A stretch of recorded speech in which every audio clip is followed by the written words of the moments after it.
Good morning, everyone. It's March 31st, and it's our decision day for the BET. Could we start by rising for the Pledge of Allegiance?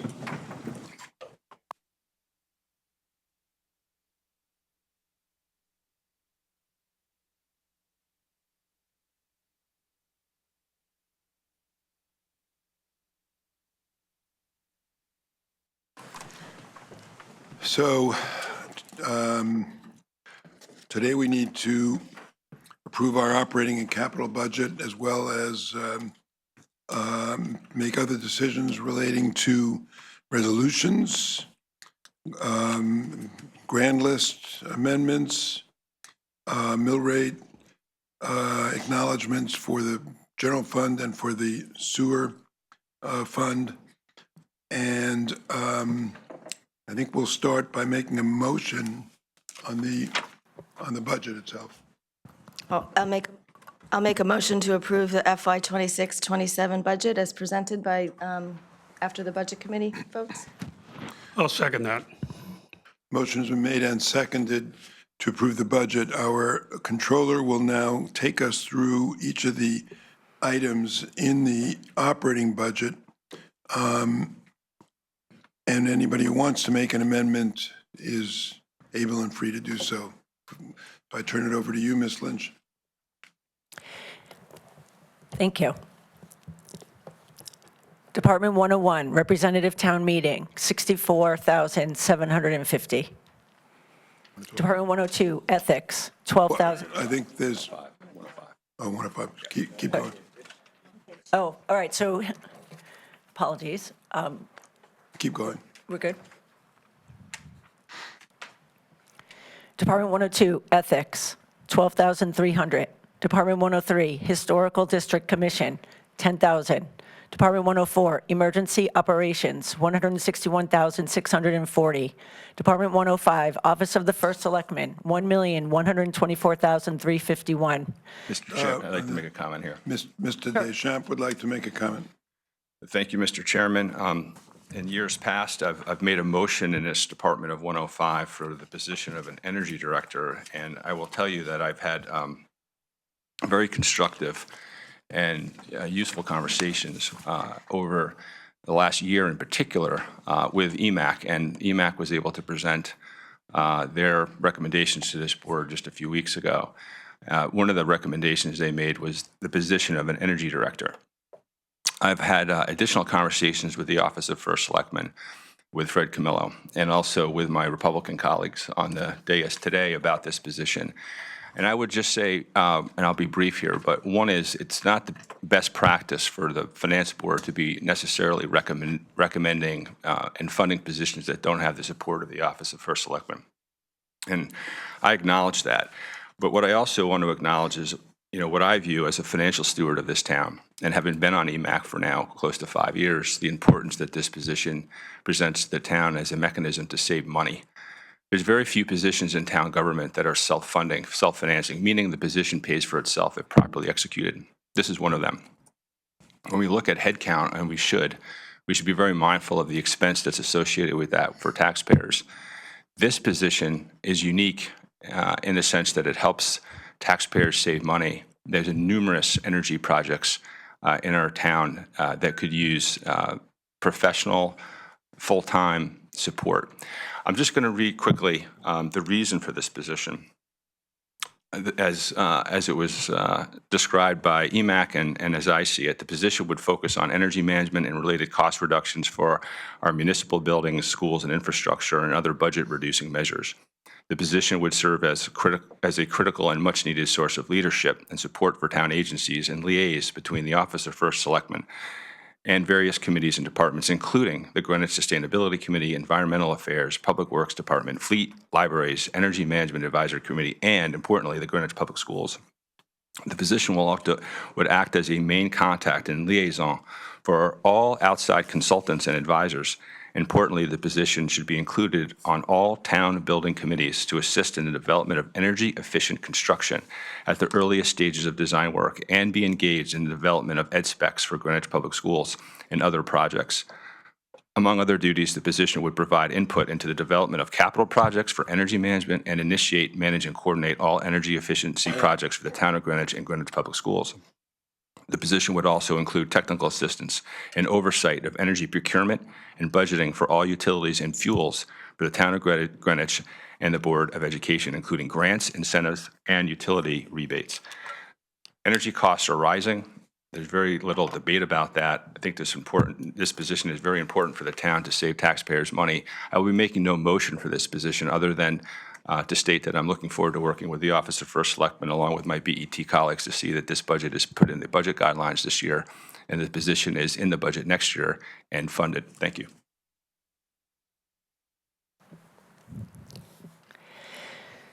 Department 106, Purchasing, $480,304. Department 107, Administrative Services Center, $386,141. Department 109, Human Resources, $522,997. Mr. Chairman, may I make a comment, please? Just for the benefit of the public, I want them to know that this is one department where there's been an addition to personnel in the form of a part-time administrative person to help with scheduling and searching for candidates. And this is something I wish I'd been able to get my colleagues on board to eliminate, because I think that department really ought to be recognizing the productivity of software tools and the fact that not many people have administrative assistants anymore, but I'm deferring to my colleagues on this one. So just wanted to inform. Thank you. Thank you, Mr. Fisher. Department 111, Probate Court, $43,195. Department 120, Registrar of Voters, $729,589. Department 130, Finance Administration, $2,908,537. Department 134, Information Technology, $5,661,279. Department 135, Assessor, $1,388,383. Department 136, Board of Assessment and Appeals, $43,900. Department 139, Tax Collector, $498,419. Department 140, Law Department, $3,325,602. Department 150, Town Clerk's Office, $809,359. Department 161, Planning and Zoning Board of Appeals, Zoning Enforcement, $610,997. Department 170, Condemnation Commission, $2,000. Department 171, Planning and Zoning Commission, $1,335,775. Department 172, Conservation Commission, $357,894. Department 173, Inland Wetlands and Watercourses Agency, $586,652.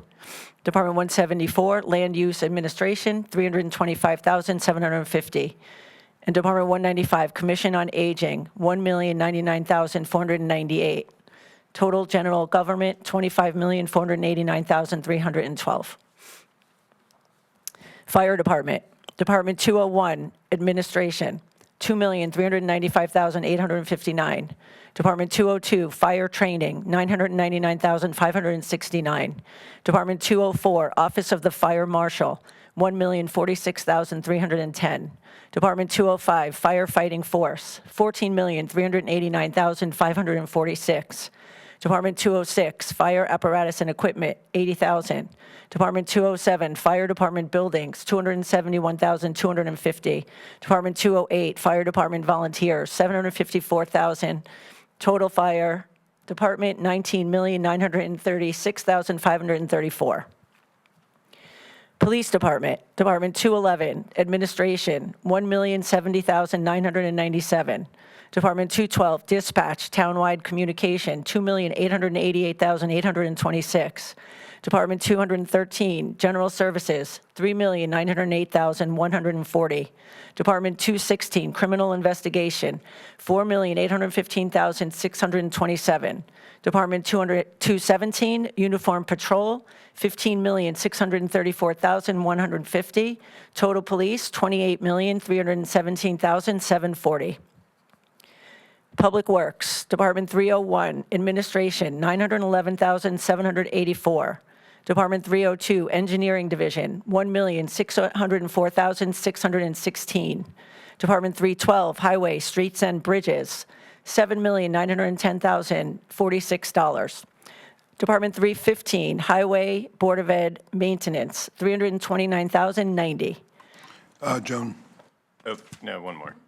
Department 321, Waste Disposal Division, $7,390,169. I just want to make a quick comment here. During Budget Committee, we discussed data that suggested MSW volumes were down in the high teens from FY24, and single-stream recycling volumes were down about 10% from that year. Given the uncertainty caused by the upcoming contract negotiations for waste removal services, we did not adjust the relevant expense line items, though tipping fees revenue is budgeted down 12% in FY27 versus FY26. Once we have signed contracts and price certainty on the town's per-ton cost for removal, I'd strongly ask DPW and the Board of Selectmen to use that new information to review pricing for the fiscal year ahead. Thank you. Thank you, Mr. Fenton. Department 345, Building, Construction, and Maintenance, $5,775,970. Department 351, Building Inspection Division, $1,981,154. Total Department of Public Works, $25,902,829.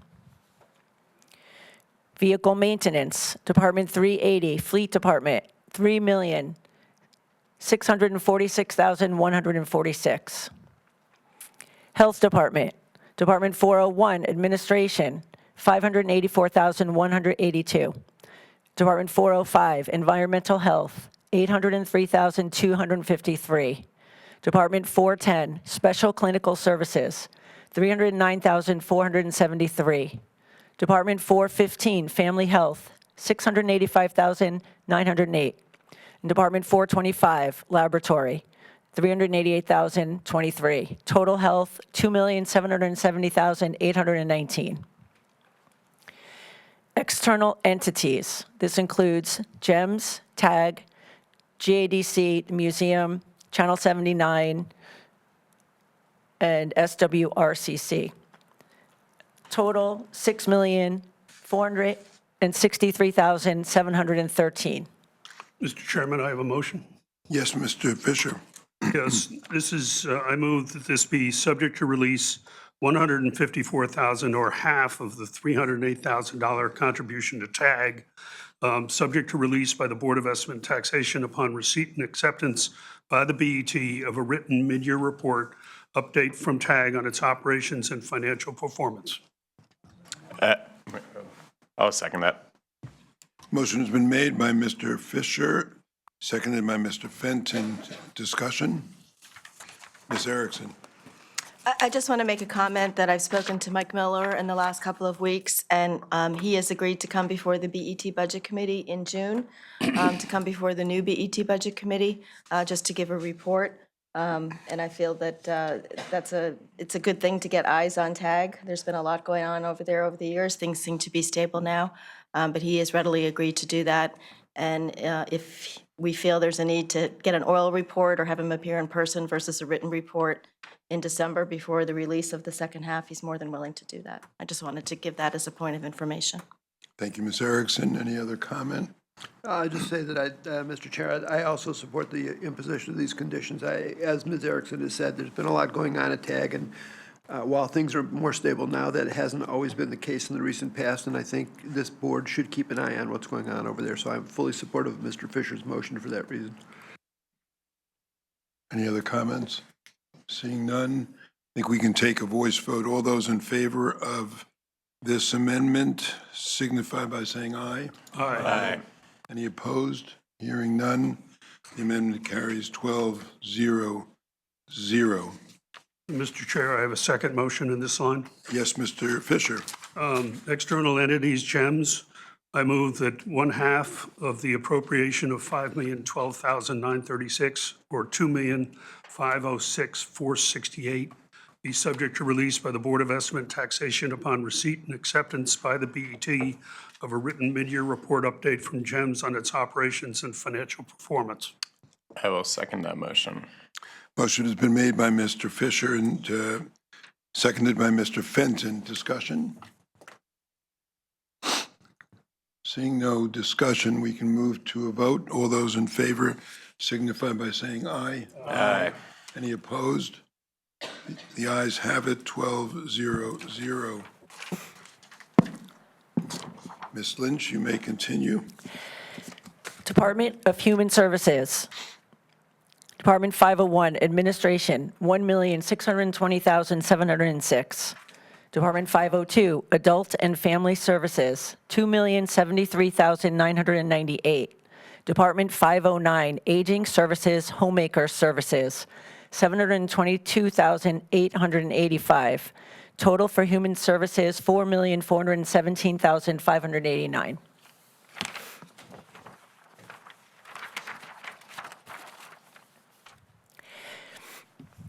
Board of Education. Department 600, Administration, $7,552,074.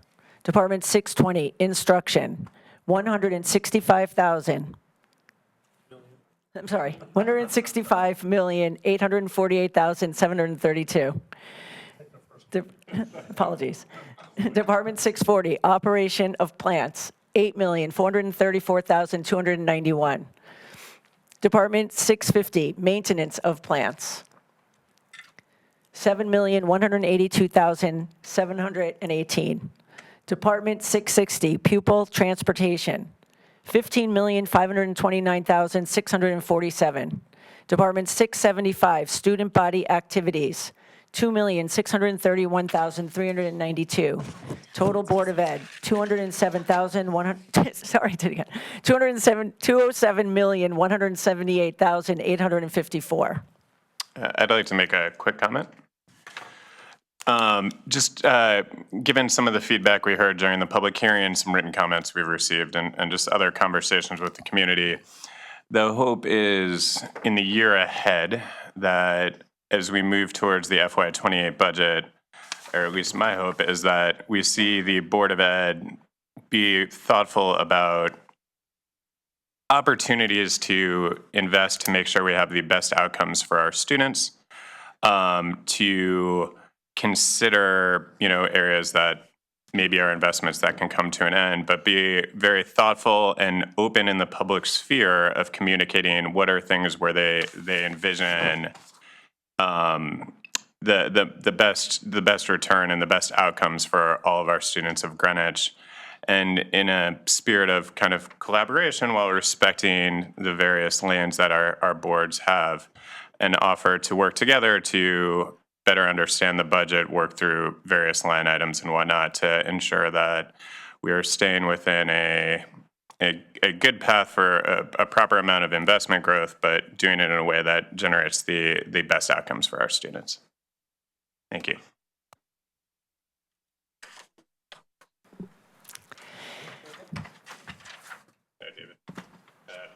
Oh, sorry, Leslie. So I'd just also like to point out that the Board of Education budget does not include health benefits, which are budgeted in most school districts throughout the state within the Board of Education. We're unique, and we centrally budget the health and other benefits in fixed charges, which is the town's second largest cost. Thank you.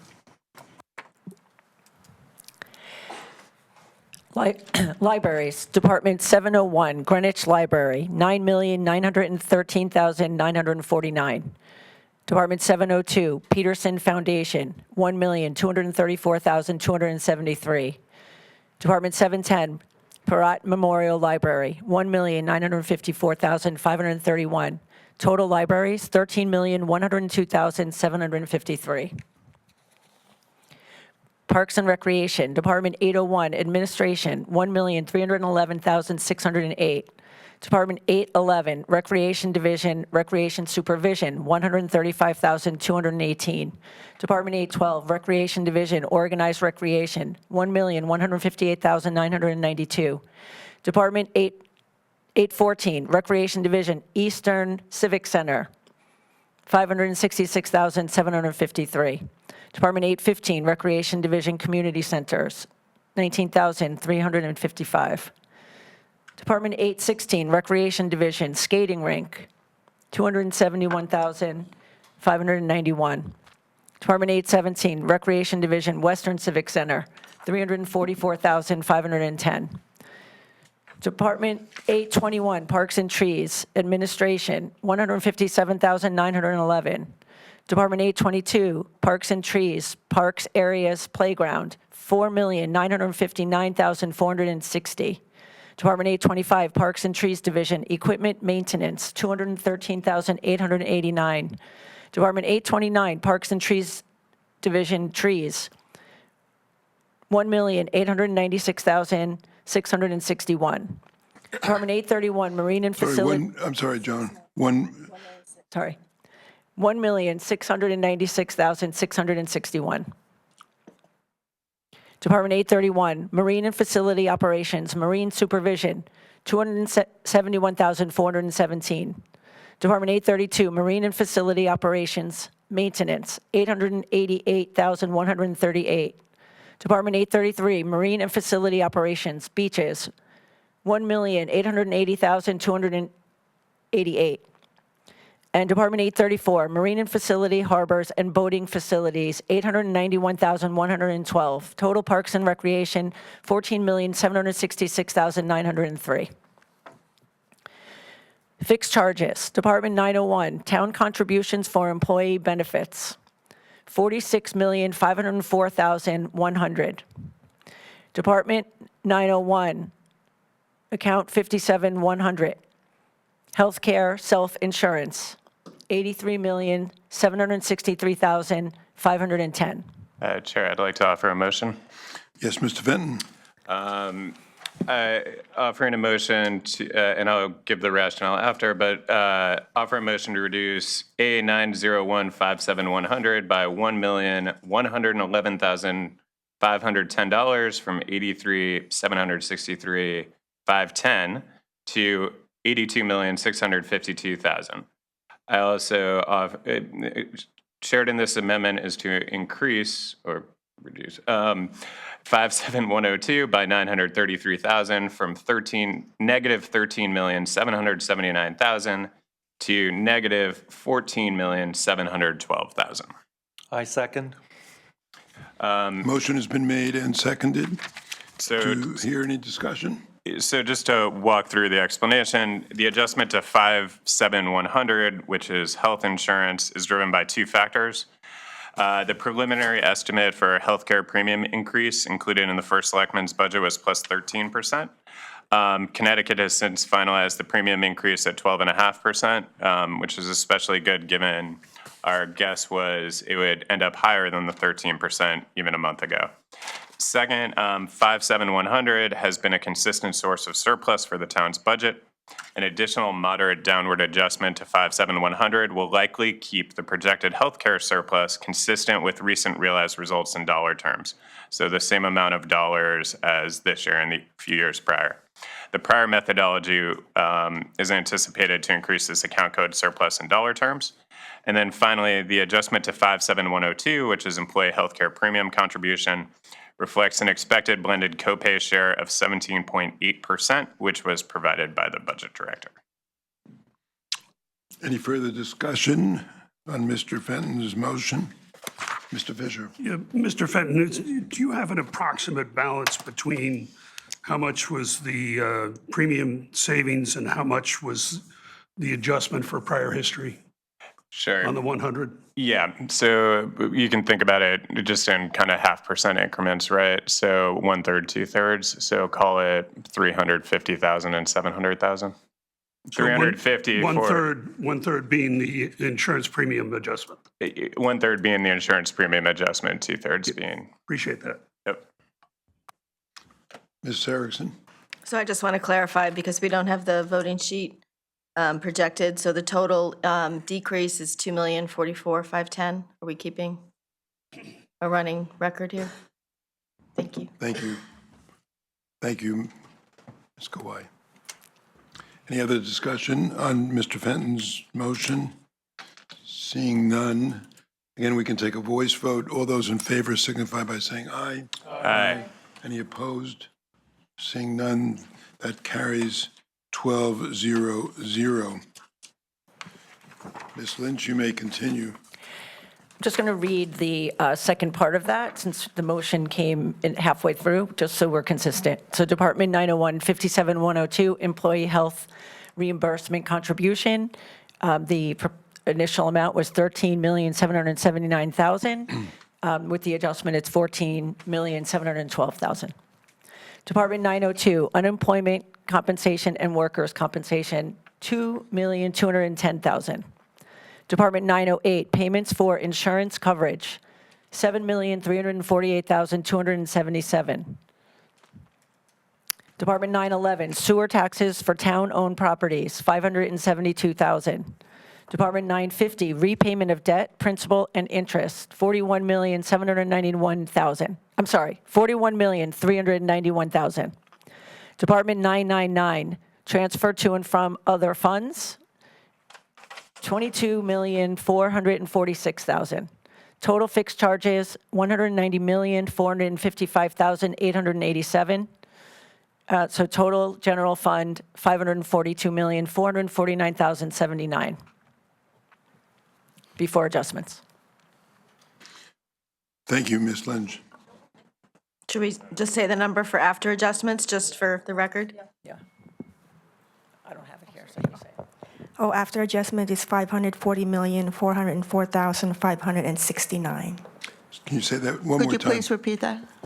540,404,569. And also, could you please give us the total for with the adjustment for the fixed charges? 2,044,510. 2 million. So I'm sorry, it's 540,464? 404. 569. Thank you. I'm sorry, the 190,455, 887 is now what? Please? 188,411,377. Thank you.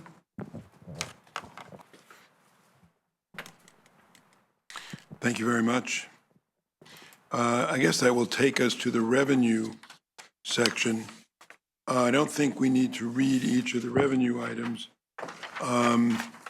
but if Ms. Lynch, you will take us to the highlighted items that may be subject to amendment, that would be superb.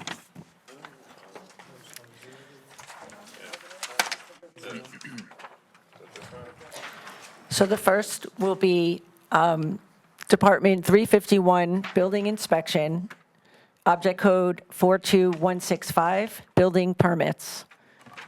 I'd like to make a motion, I'll give rationale after, to add 200, to code 42165 building permits, add 250,000 from 5.25 million to 5.5 million. Motion has And been I'll made second that motion. by Mr. Fenton and seconded by Ms. Tarkington. So rationale, building permit revenue year-to-date for FY26 has been robust, with revenue February 2026 of $6.07 million versus an FY26 budget of $5 million. Permit revenue is determined by the quantity and project value of permits. Given the continued construction inflation experienced in recent years locally, this adjustment is warranted, and DPW is supportive of this adjustment. Further discussion? Seeing none, I think we can go to a vote. All those in favor signify by saying aye. Aye. Any opposed? Where's the revenue sheet? Seeing none, this is 12-0-0. Mr. Fenton's amendment is approved. Ms. Lynch? Leslie? Does she not, do you have an extra?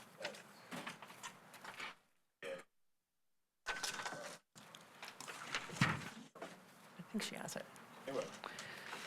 Ms. Okay. Lynch? Department 620, Instruction, Object Code 43401, Special, SPED Excess Cost Grant. Proposed budget, 1.8 million. Motion, Ms. Erickson. I have an amendment here to reduce by $144,903,000 to $1,655,097. I'll second that amendment. Motion has been made by Ms. Erickson, seconded by Mr. Pellegrino. And Discussion? the rationale is simply that we have received the updated figures from the state of Connecticut. Any further discussion? Seeing none, all those in favor of Ms. Erickson's motion signify by saying aye. Aye. Any opposed? None. 12-0-0, that motion is passed. Department 620, Instruction, Object Code 43451, Education Cost Sharing Grant. Proposed budget, $1,019,227. Motion, Ms. Erickson. I have an amendment to reduce this amount by $26,006 to $993,221. I'll second that. Motion has been made by Ms. Erickson, seconded by Mr. Pellegrino. Any discussion? Just the rationale, once again, is that the updated figures have been received from the state. Any further discussion? Taking it to a voice vote, all those in favor signify by saying aye. Aye. Thank you very much. 12-0-0, that motion carries. Brings us to Ms. Lynch. Department 620, Instruction, Object Code 44710, Tuition Out of District. Proposed budget, $679,000. Ms. Erickson. A motion to amend to increase this amount by $21,049 to $700,049. I'll second that. Motion has been made by Ms. Erickson, seconded by Mr. Pellegrino. Any discussion? I'll just note here that the Board of Education has recommended an increase by 3.1% for the recommended out-of-district tuition rates. Any further discussion? All those in favor signify by saying aye. Aye. Aye. Any opposed? Seeing none, 12-0-0, that motion carries. Department 620, Instruction, Object Code 44712, Tuition Preschool. Proposed budget, $810,000. Ms. Erickson. This is an amendment to increase by $190,000 to $1 million. I'll second that. Motion has been made by Ms. Erickson, seconded by Mr. Pellegrino. Any further discussion? I'll just note that these figures came from the administration.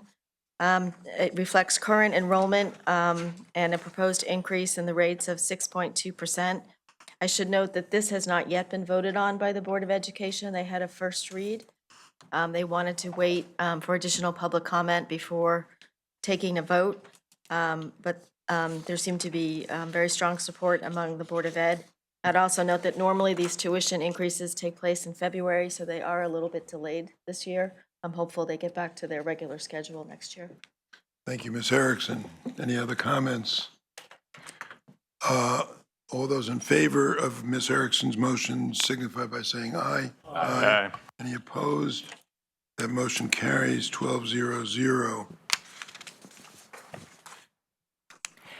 So total general fund revenues, proposed budget, $502,789 before adjustments. Total adjustment is 290,140. I'm sorry, I'm a little slow with my Sorry. page. Because there's so many pages. Sorry, what's the total? 290,140 is the total adjustment. Oh, 526,792,929. 6, 7, 9. One more time, please. One more time. 526-792-929. I'm sorry, and the adjustments total? 290-140. Thank you. Mr. Chair, can I make a comment, please? Yes, Mr. Fenton. So during the budget hearings, we heard from several departments about fee structures that haven't been changed in years, if not decades. Some examples include, but are not limited to, GIS fees, the side job fee, and some associated with the sewer department. Some of our other departments, like the Board of Ed, Parks and Rec, and the Health Department, have been on the front foot of matching their fees to changes in the cost to deliver services.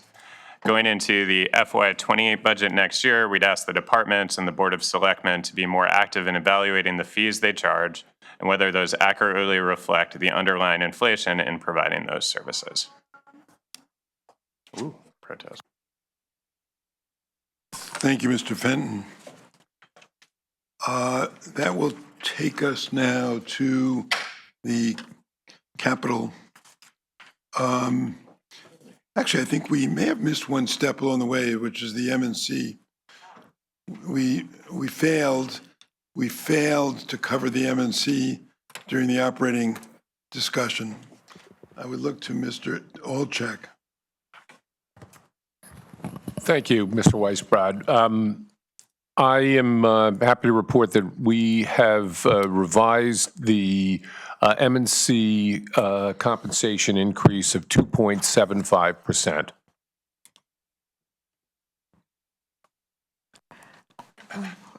So is that a motion? And if so, I'll second that motion. Do we need to make a motion to I don't make the believe- adjustment? I don't believe it's a motion, but I'll leave that to Chair Weisbrod. I think it's probably in good order just to put it in the motion so it can be reflected in the minutes. So if you would convert yours. Okay, so I'll make an amendment to approve the 2.75% increase in the M&C compensation. And I'll second that. Motion been, an amendment is Ms. Erickson.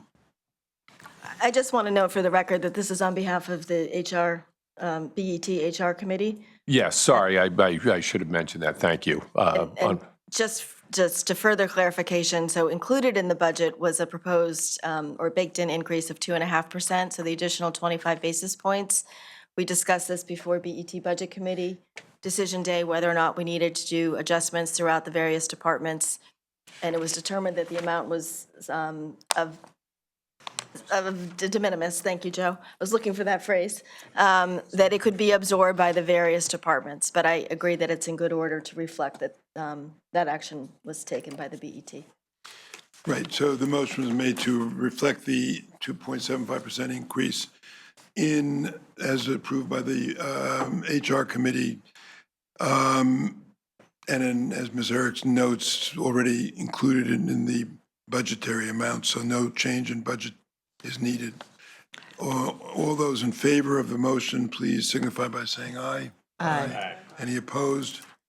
That's 12-0-0. Now, Mr. Chair? yes, In addition, along the same lines, the HR committee did also make an increase to the contribution to the health plan for the MC employees by 1%, so perhaps Mr. Olczak would like to make that motion also. It was approved by the HR committee. I don't know if it's necessary. I don't recall we did this in the previous years. Agnes, Joan? I don't think that was a vote at HR committee. Yes, there was a vote on the HR. But on the decision day, we only do the increase. We don't do the healthcare. I mean, it's part of the contract, I would think, but the increase that affects the budget is the 2.75. There is no contract with MC employees. But you, Okay, yes, thank you. yes. Agreement, I would say. Thank you, Ms. Tarkington. That takes us to the capital. And I go back to Ms. Lynch, who will read each of the capital items, then stopping when we have a highlighted one, which will be subject to amendment. Does everybody have the page? Ms. Lynch, you may proceed. Starting with general government, Department 134, infrastructure upgrades, 50,000. Department 134, VoIP or email replacement, 930,000. Department 172, open space plan implementation, 75,000. Fire department, Department 206, fire hoses supply update, 25,000. Department 206, SCBA replacement, 1.1 million. Department 206, thermal imaging cameras, 80,000. Department 206, volunteer tankers, 1.1 million. Department 206, Sound Beach Volunteer Fire Department Technical Rescue Support apparatus, 300,000. Department 207, firefighter alerting, 550,000. Police Department, Department 213, VDI server replacement, 160,000, sorry, 180,000. Department 213, security camera upgrade and replacement at Town Hall, 26,000. Department 213, automated license plate recognition system, 45,000. Department 213, townwide microwave radio system repair / upgrade, 45,000. Department 213, replacement of UPS system, 132,000. Department 213, dive team PPE, 20,000. Department 213, police boat 125 maintenance, 20,000. Department 213, police boat 139 maintenance, 130,000. Department 213, fast seal door replacement public safety complex, 117,000. Department 213, police boat number 124, 297,000. Moving to Public Works, Department 302, Byram River ACOE project. Proposed budget, $4 million. Chair West, would I like to offer a condition? Yes, Mr. Fenton? So on 302973 Byram River ACOE project, I'd like to offer the following conditions, make a motion for the following conditions, subject to full or partial release, subject to acceptance by the Board of Estimate and Taxation regarding the actions outlined below. Number 1, approval by the town's law department of all necessary legal agreements between the various parties, which may include the town of Greenwich, the village of Portchester, Westchester County, New York State DOT, and the U.S. Army Corps of Engineers that provide a framework for the contributing amounts, timing of necessary funding, and the responsibilities of the town during construction. And number 2, written documentation that the overall town of Greenwich contribution shall be capped at 25% of total project costs or $10 million, whichever is less. And I second that. And just these conditions were, and just for rationale, these conditions were suggested in concert with the Department of Public Works to govern this project and the potential cost. Motion has been made by Mr. Fenton, seconded by Ms. Tarkington. Any comments, Mr. Pellegrino? Just a very, very minor comment. The budget amendment form says account code is 301. The markup sheet says the organization is 302. One of them has to be corrected. Thank you. Should be 302. Okay. Thank you, Mr. Pellegrino. I'll follow up and make an amendment to the sheet. Thank you, Mr. Pellegrino. Amendment noted. Ms. Lynch? Ms. Tarkington. So I'd just like to make a comment that Mr. Fenton and I met with the multiple times with the Department of Public Works. One of the issues with this is that we do not expect this to be funded until the fourth quarter of fiscal 28, not in fiscal 27.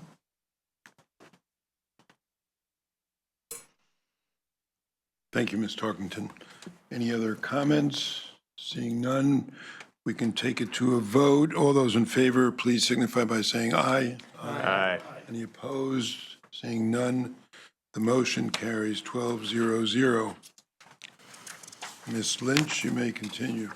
Department 312, leaf blowers, 225,000. Department 312, school zone sign maintenance, 150,000. Department 312, ADA Sidewalk Accessibility Program, $600,000. Department 312, Asphalt Paving Program, $3,750,000. Department 312, Highway Maintenance Program, $1.5 million. Department 312, Safety Action Plan Grant, Implementation, $500,000. Department 312, Townwide Bike Infrastructure Improvements, $50,000. Department 312, Townwide Traffic Safety Implementation, $250,000.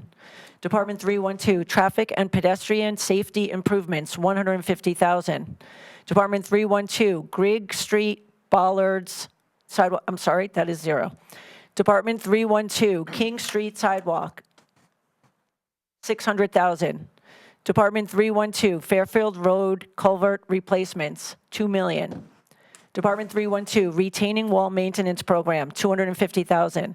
Department 312, Deerfield Grove Culvert Replacement, $350,000. Department 312, Stormwater Drainage Maintenance and Improvement, $1 million. Department 315, Board of Ed Parking Lot Maintenance, $400,000. Department 315, Greenwich High School Soil Remediation, $2 million. Department 321, Holly Hill Scale Maintenance, $50,000. Department 345, Hamel Rink Facility Improvements, $41.2 million. Mr. Chairman, I'd like to make a motion here. Mr. Deschamps. I'd like to condition DPW Building and Construction and Maintenance, Hamel Rink 345, condition $41,200,000. Design funds, $2.7 million to be released automatically following municipal improvement approval by P&Z and the conclusion of the Section 100 Charter 30-day referral period or final RTM approval if applicable. Construction funds, $38.5 million to be released by the BET upon the fulfillment of Condition 1, plus site approval, final site plan approval by P&Z, operational pro forma, the presentation and acceptance of a business plan to the BET detailing a 12-month operating model, including income and expense projections, and a formation of a special revenue fund, capital campaign, presentation and acceptance of a formal fundraising strategy to the BET by the Office of First Selectman, including specific targets, timelines, and a tiered schedule for naming opportunities. Mr. Chairman, I'll second that. Thank you very much. Motion has been made by Mr. Deschamps and seconded by Mr. Fisher. Thank you, Mr. Fisher. I'd like to just provide some rationale here. The Department of Public Works has received municipal improvement approval from the Planning and Zoning Commission 5-0 on March 17th of this year, following the Office of the First Selectman's approval 3-0 on 12/2/12 of this year. And as per Section 100 of the Town Charter, there's a 30-day appeal period for an item to be referred to the RTM. The project's timeline allows for additional A&E and construction to commence in fiscal year 27. An ad hoc rink construction committee is expected to be formed to facilitate the rink project, and there will be ample opportunity for the public to remain engaged in this process. Thank you, Mr. Deschamps. Any other discussion? I'd like to talk about this for a little bit. Mr. Selps.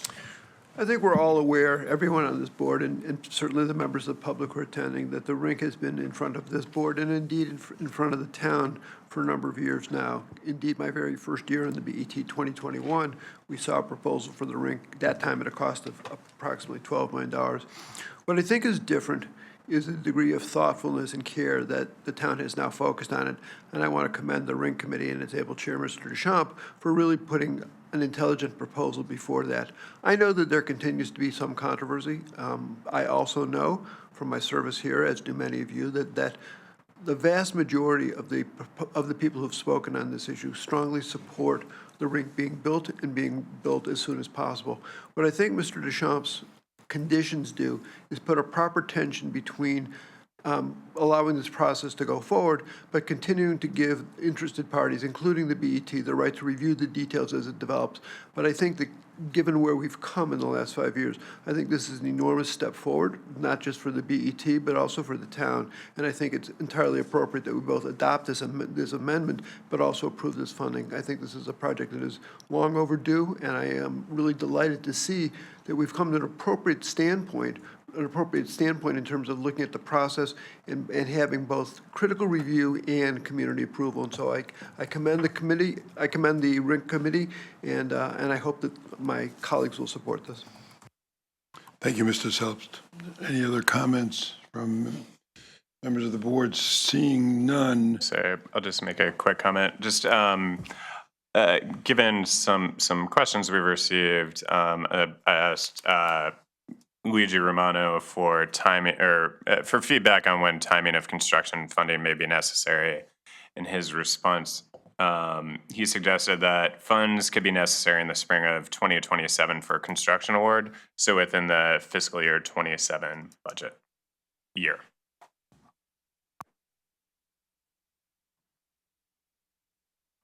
Thank you. I echo and agree with the comments made by prior speakers, and I just very briefly, because I think this is the item that we heard the most about this budget cycle, and I think it's appropriate to spend a little time on it.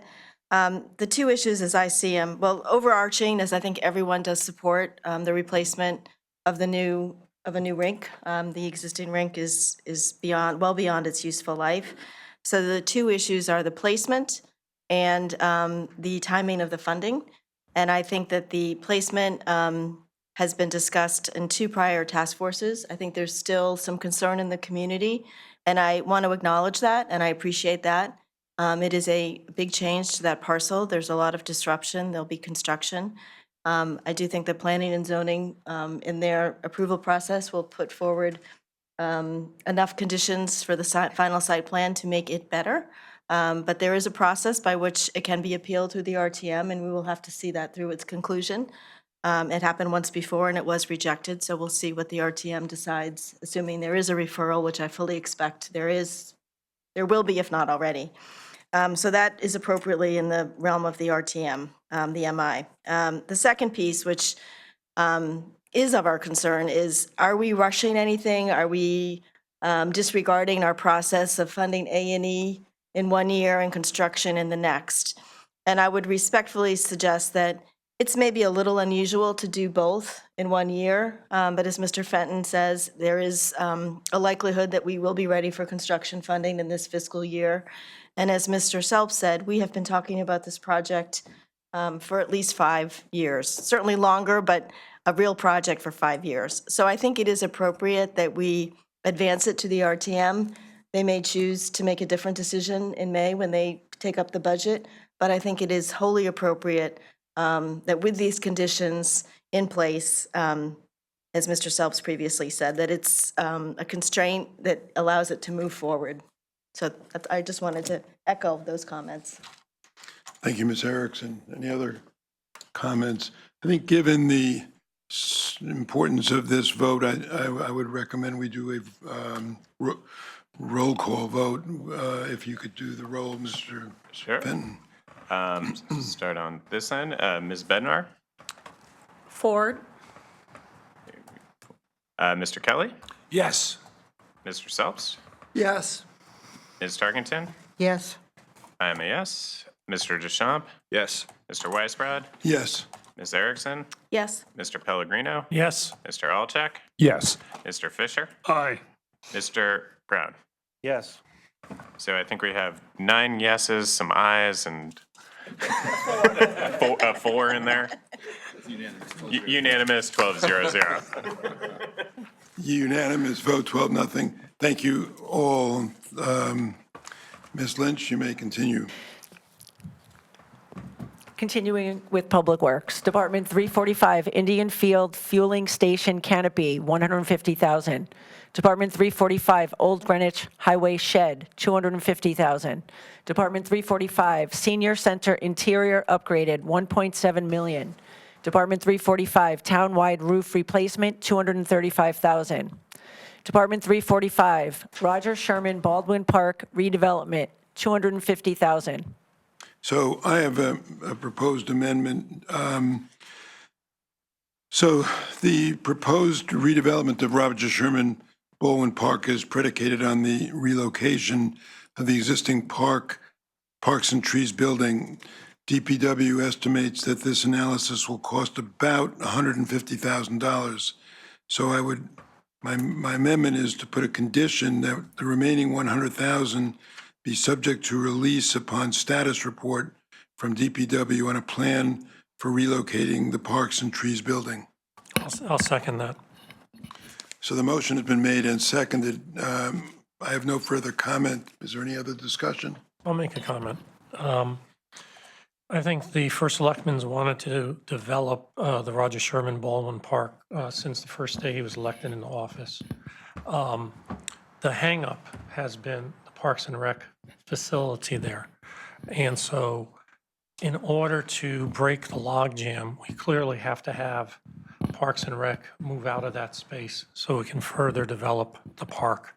I'd also add that when you look at the question of the teen center, it certainly is a question that you have to ask also, which is what's happening to that facility right adjacent to the teen center.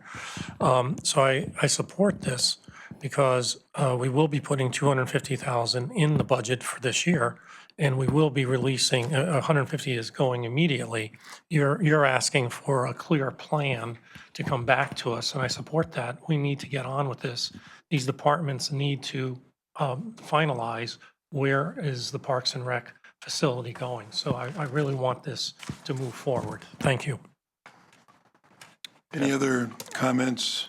Can I make a quick comment? Sure. So I'm supportive of this amendment, and just more broadly, from an outside view, what I've seen is that oftentimes we as a town try to accomplish multiple steps of a project all at once, and it ends up conflating various issues and various concerns all together, which hampers progress happening.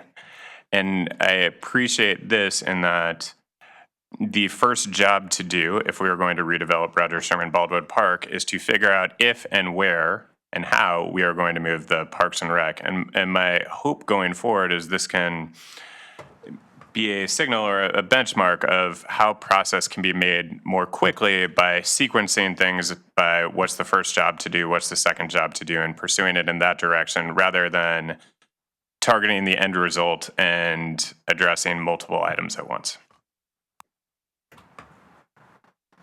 Yeah, I'd just like to join that. I mean, I think that one of the things I've learned being in town government and just going back to the rink for a minute is the fact that, you know, this ordering that Mr. Fenton describes is critically important. And we have a task force now looking at the teen center. You know, we're going about that work in a very constructive way. The Office of First Selectman, I think, is doing a nice job of putting together these task force to really look at these issues holistically and then think about, okay, how do we properly address them? How do we address community concerns?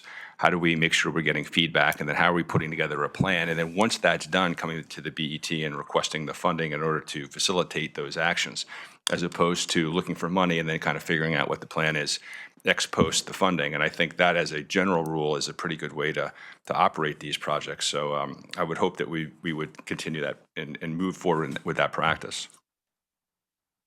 Thank you, Mr. Deschamps. Any other comments? I think we could do this with a voice vote, so let's give it a try. All those in favor of the motion, please signify by saying aye. Aye. Any opposed? That passes 12-0-0. Thank you very much. Ms. Lynch, you may continue. Department 321, Holly Hill Transfer Station Master Plan. Proposed Chairman, budget, I'm sorry. $650,000. Mr. I'm sorry. Fisher. I have a motion to make, which is to adjust the amounts in fiscal 28 and 29 to conform with the new CIP submitted by DPW, namely in fiscal 27, 28 to set that at $6 million, in 28, 29 to set that at $12,500,000, and also to set the subsequent years being 29, 30, 30, 31, and 31, 32 to 0. I'll second that motion. Motion has been made and by Mr. Fisher, seconded by Ms. Erickson to adjust the timing of the capital appropriations for the Holly Hill Transfer Station Master Plan. Discussion? No, I would just, for the public's input, information, I mean, this ties a little bit back to the previous one of the Parks and Parks and Trees building at Roger Sherman Baldwin Park, but it's a little bit of a moving target because I hear that there are some alternatives in town that may be used instead of the Holly Hill Transfer Station for that division. But it's important to move forward with the master plan at Holly Hill for a number of reasons. Any other comments? Mr. Zelps? Yeah, this is another one where this proposal has been around for a very long time to redo the Holly Hill Transfer Station, the master plan. Indeed, this is at least, again, 5 years of being on the BET and 5 years of this coming before this board. And in prior years, it's been postponed. So I'm really extremely pleased to see that this is moving forward and getting the attention that it needs. This is a project that, in my mind, is past its due date, and I'm delighted to see that my colleagues are supporting this. I think this is really a good amendment. A footnote, if I could, Mr. Weisbrod. This already has municipal improvement status, so that's all done. Right. Great, thank you. Other comments, input? Seeing none, all those in favor of Mr. Fisher's motion, please signify by saying aye. Aye. Any opposed? 12-0-0. Thank you very much. Ms. Lynch, you may continue. Next up is Fleet Department. These are all Department 380, so I'm going to read it based on what department will be using the vehicle. Starting with 206, Fire, Chevrolet Tahoe, one of them, $80,000. 206, Fire, Ford Explorer, 4, $320,000. 213, Police, 5 Ford Explorers, $435,000. 213, Police, 1 Ford Taurus, $87,000. 301 DPW, 1 Chevrolet Express van, $75,000. 301 DPW, 1 Sterling L7500, $180,000. 312 DPW, 1 Ford 350, $85,000. 312 DPW, 3 International 7500 AS, $975,000. 312 DPW, John Deere 544K loader, $312,000. 310. Sorry, $310,000. 351 DPW, Ford Escape, 3 of them, $153,000. 380 Fleet, 1 Dodge 5500, $125,000. 380 Fleet, 1 Ford Escape, $51,000. 380 Fleet, 1 Ford Escape, $51,000. 380 Fleet, 1 Ford Taurus, $51,000. 380 Fleet Equipment, 1 rotary compressor, $35,000. 401 Health, 2 Ford Escapes, $102,000. 680 Board of Ed, 1 International 4300 reefer, $185,000. 680 Board of Ed, Ford E350 van, $75,000.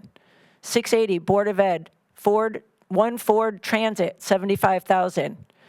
822 Parks and Rec, Bobcat S530, one of them, $95,000. 822 Parks and Rec, 3 Ford F250s, $170,000. 822 Parks and Rec, 1 Ford F550, $140,000. 822 Parks and Rec, International 4300, 1, $325,000.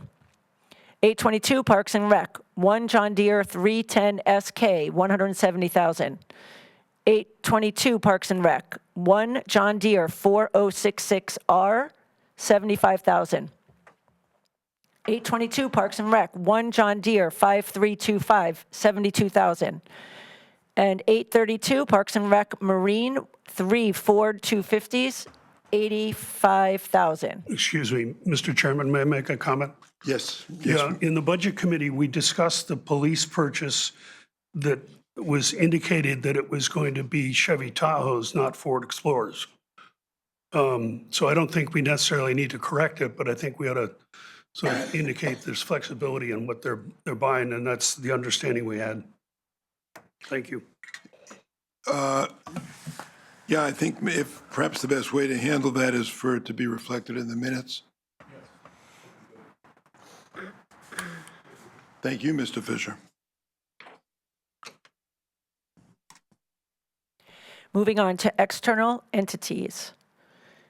Department 440, Bruce Museum, old mansion, carpet replacement, second and third floors, and stairwells, $71,000. Department 440, Bruce Museum, old mansion, elevator, hydraulic modernization phases 1 and 2, $150,000. Moving into schools, Department 680, equipment, $30,000. Department 680, school kitchen equipment replacement, $638,000. Department 680, abatement, $50,000. Department 680, ADA compliance, $600,000. They're all Department 680, so I'll just go to the project. Ceilings and lighting, $400,000. Furniture and program space equipment, $300,000. GHS pool replacement, $4 million. Mr. Chairman, I have a motion. Yes, Mr. Fisher. Condition the, what I've noted on the sheet is the Greenwich High School campus plan, pool, courts, egress. And subject to release by the Board of Estimate Taxation upon municipal improvement approval of the plan by Planning and Zoning Commission, and following the latter of 1, the expiration of the related 30-day appeal period per section 100 of the town charter, or 2, final action by the representative town meeting if appealed. I'll second that motion, but I'm not sure if you enumerated, we're conditioning 60%. Oh, I'm sorry, it's conditioning 2.4 million or 60% of the $4 million appropriation. And I'll second that. Motion has been made by Mr. Fisher, seconded by Ms. Erickson. Any discussion? Yeah, if I could just read the rationale out on the sheet. Given the age and known deficiencies of the existing pool at Greenwich High School, this project has become a priority for the Board of Education. Board of Education has explained that due to the complexity of the project, which encompasses the construction of a new pool and tennis courts, as well as a secondary egress, it expects it will need 1.6 million, 40% of the funding to get to the MI approval stage, which requires a preliminary site plan. The balance upon release would be used for A&E. Thank you. Thank you, Ms. Bednar.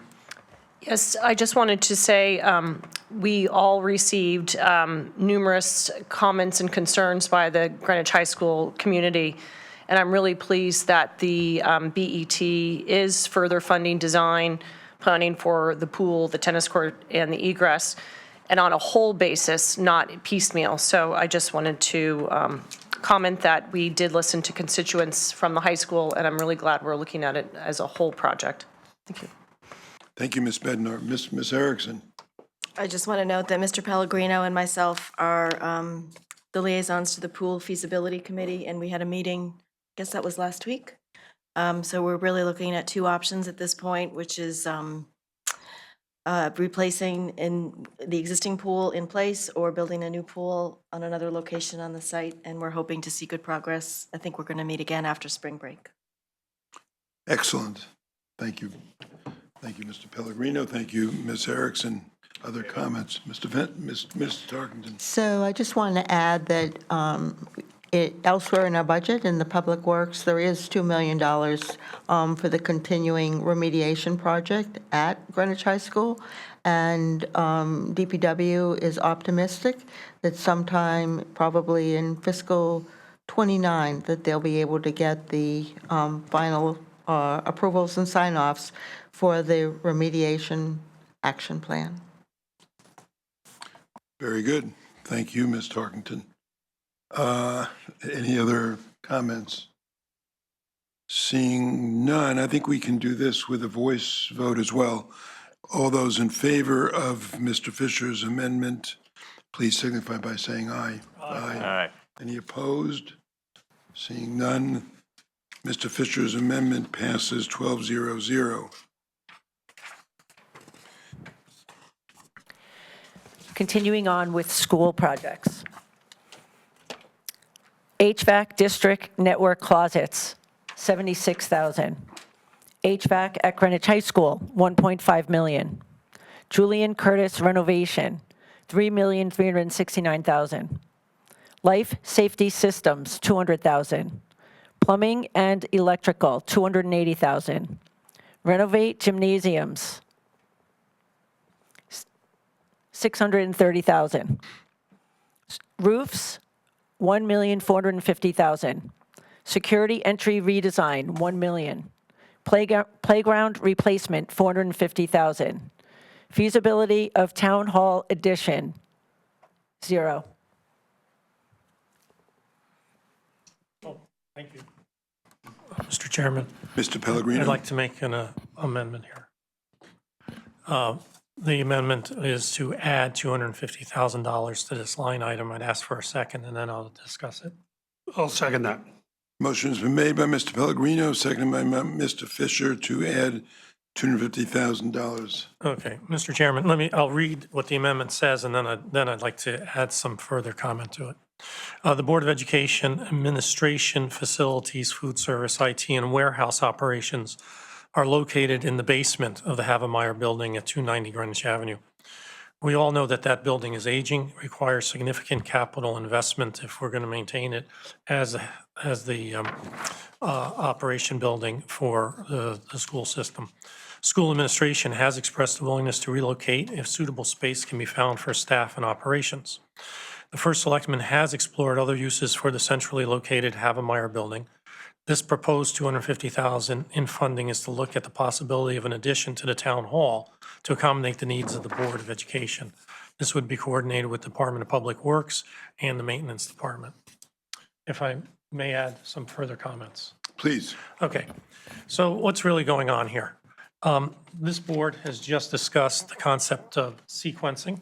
We've just discussed the concept of moving projects forward, and I'll add a third concept, and that is ownership. Here's the issue. We have, the Board of Education is in Havemeyer on Greenwich Avenue, and there's been studies before, there's been task force before of trying to move them out of there. The hangup is that in their basement, they have facilities that need to be found a home for. They then need to find a home for their offices, the administration itself.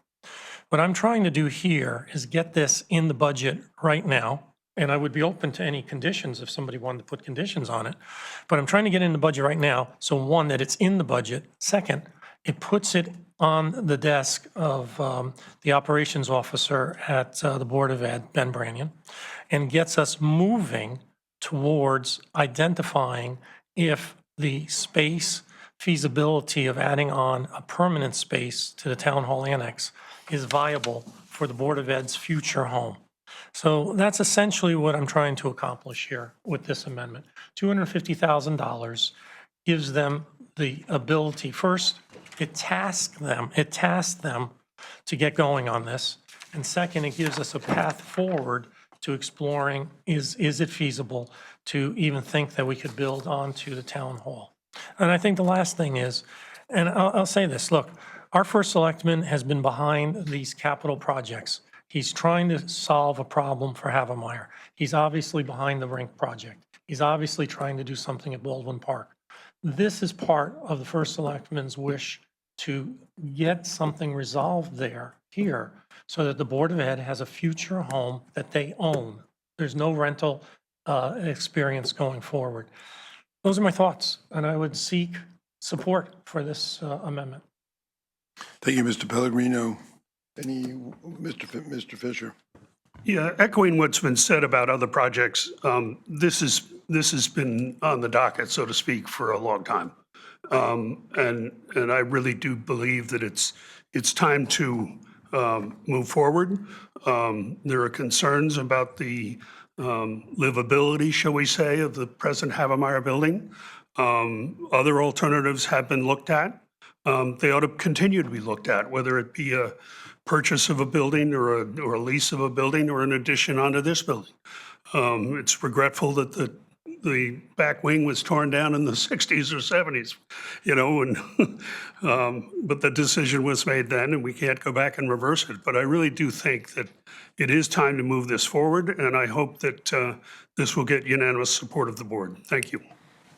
Mr. Brown? Mr. Weisbrod, Mr. Pellegrino, I understood that Mr. Branyan had agreed to this and wanted to take this on. Is that correct? In discussions with Mr. Branyan, he did put up his hand and say he's willing to move this forward if he has it on his desk. Ms. Erickson?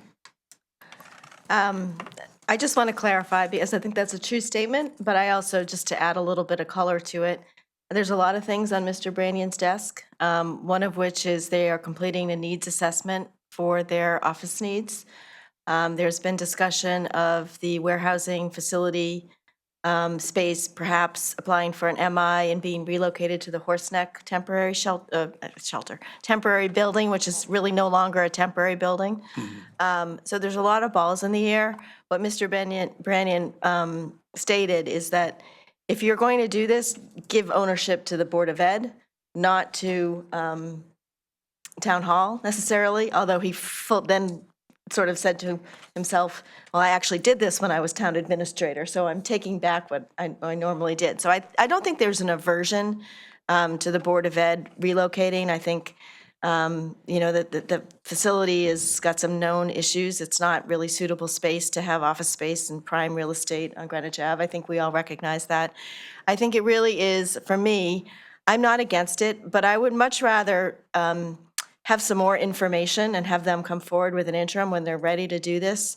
We all know there's a lot of priorities on the Board of Ed, one of which is to find parking for the school buses, which remains elusive. So they're doing a lot. There's a number of building committees, there's the pool. But they will have this needs assessment, we believe, by the end of April, early May. That'll give us more information. Whether or not they choose to go for an MI at the Horseneck building, that'll give us more information. I gather they have canvassed space in a number of commercial office buildings. Mr. Branyan, again, is not against purchasing something, but it is a lengthy process to go through town approvals, and that gives him pause. So I am not against this idea. I am not comfortable at this point in time. I would much rather see some additional steps and information, and then this would be something that if they came back for an interim, I'm happy to entertain it, to be honest. I agree that it has been talked about for a long time.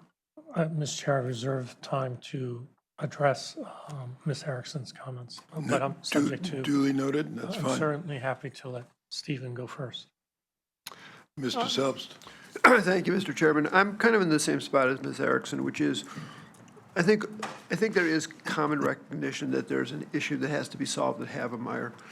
But what I think this does, respectfully, is jump the gun a little bit. As Ms. Erickson pointed out, the Board of Ed has not itself determined, you know, where its constituent pieces are going to go, whether in fact it's going to be looking at this addition or some alternative.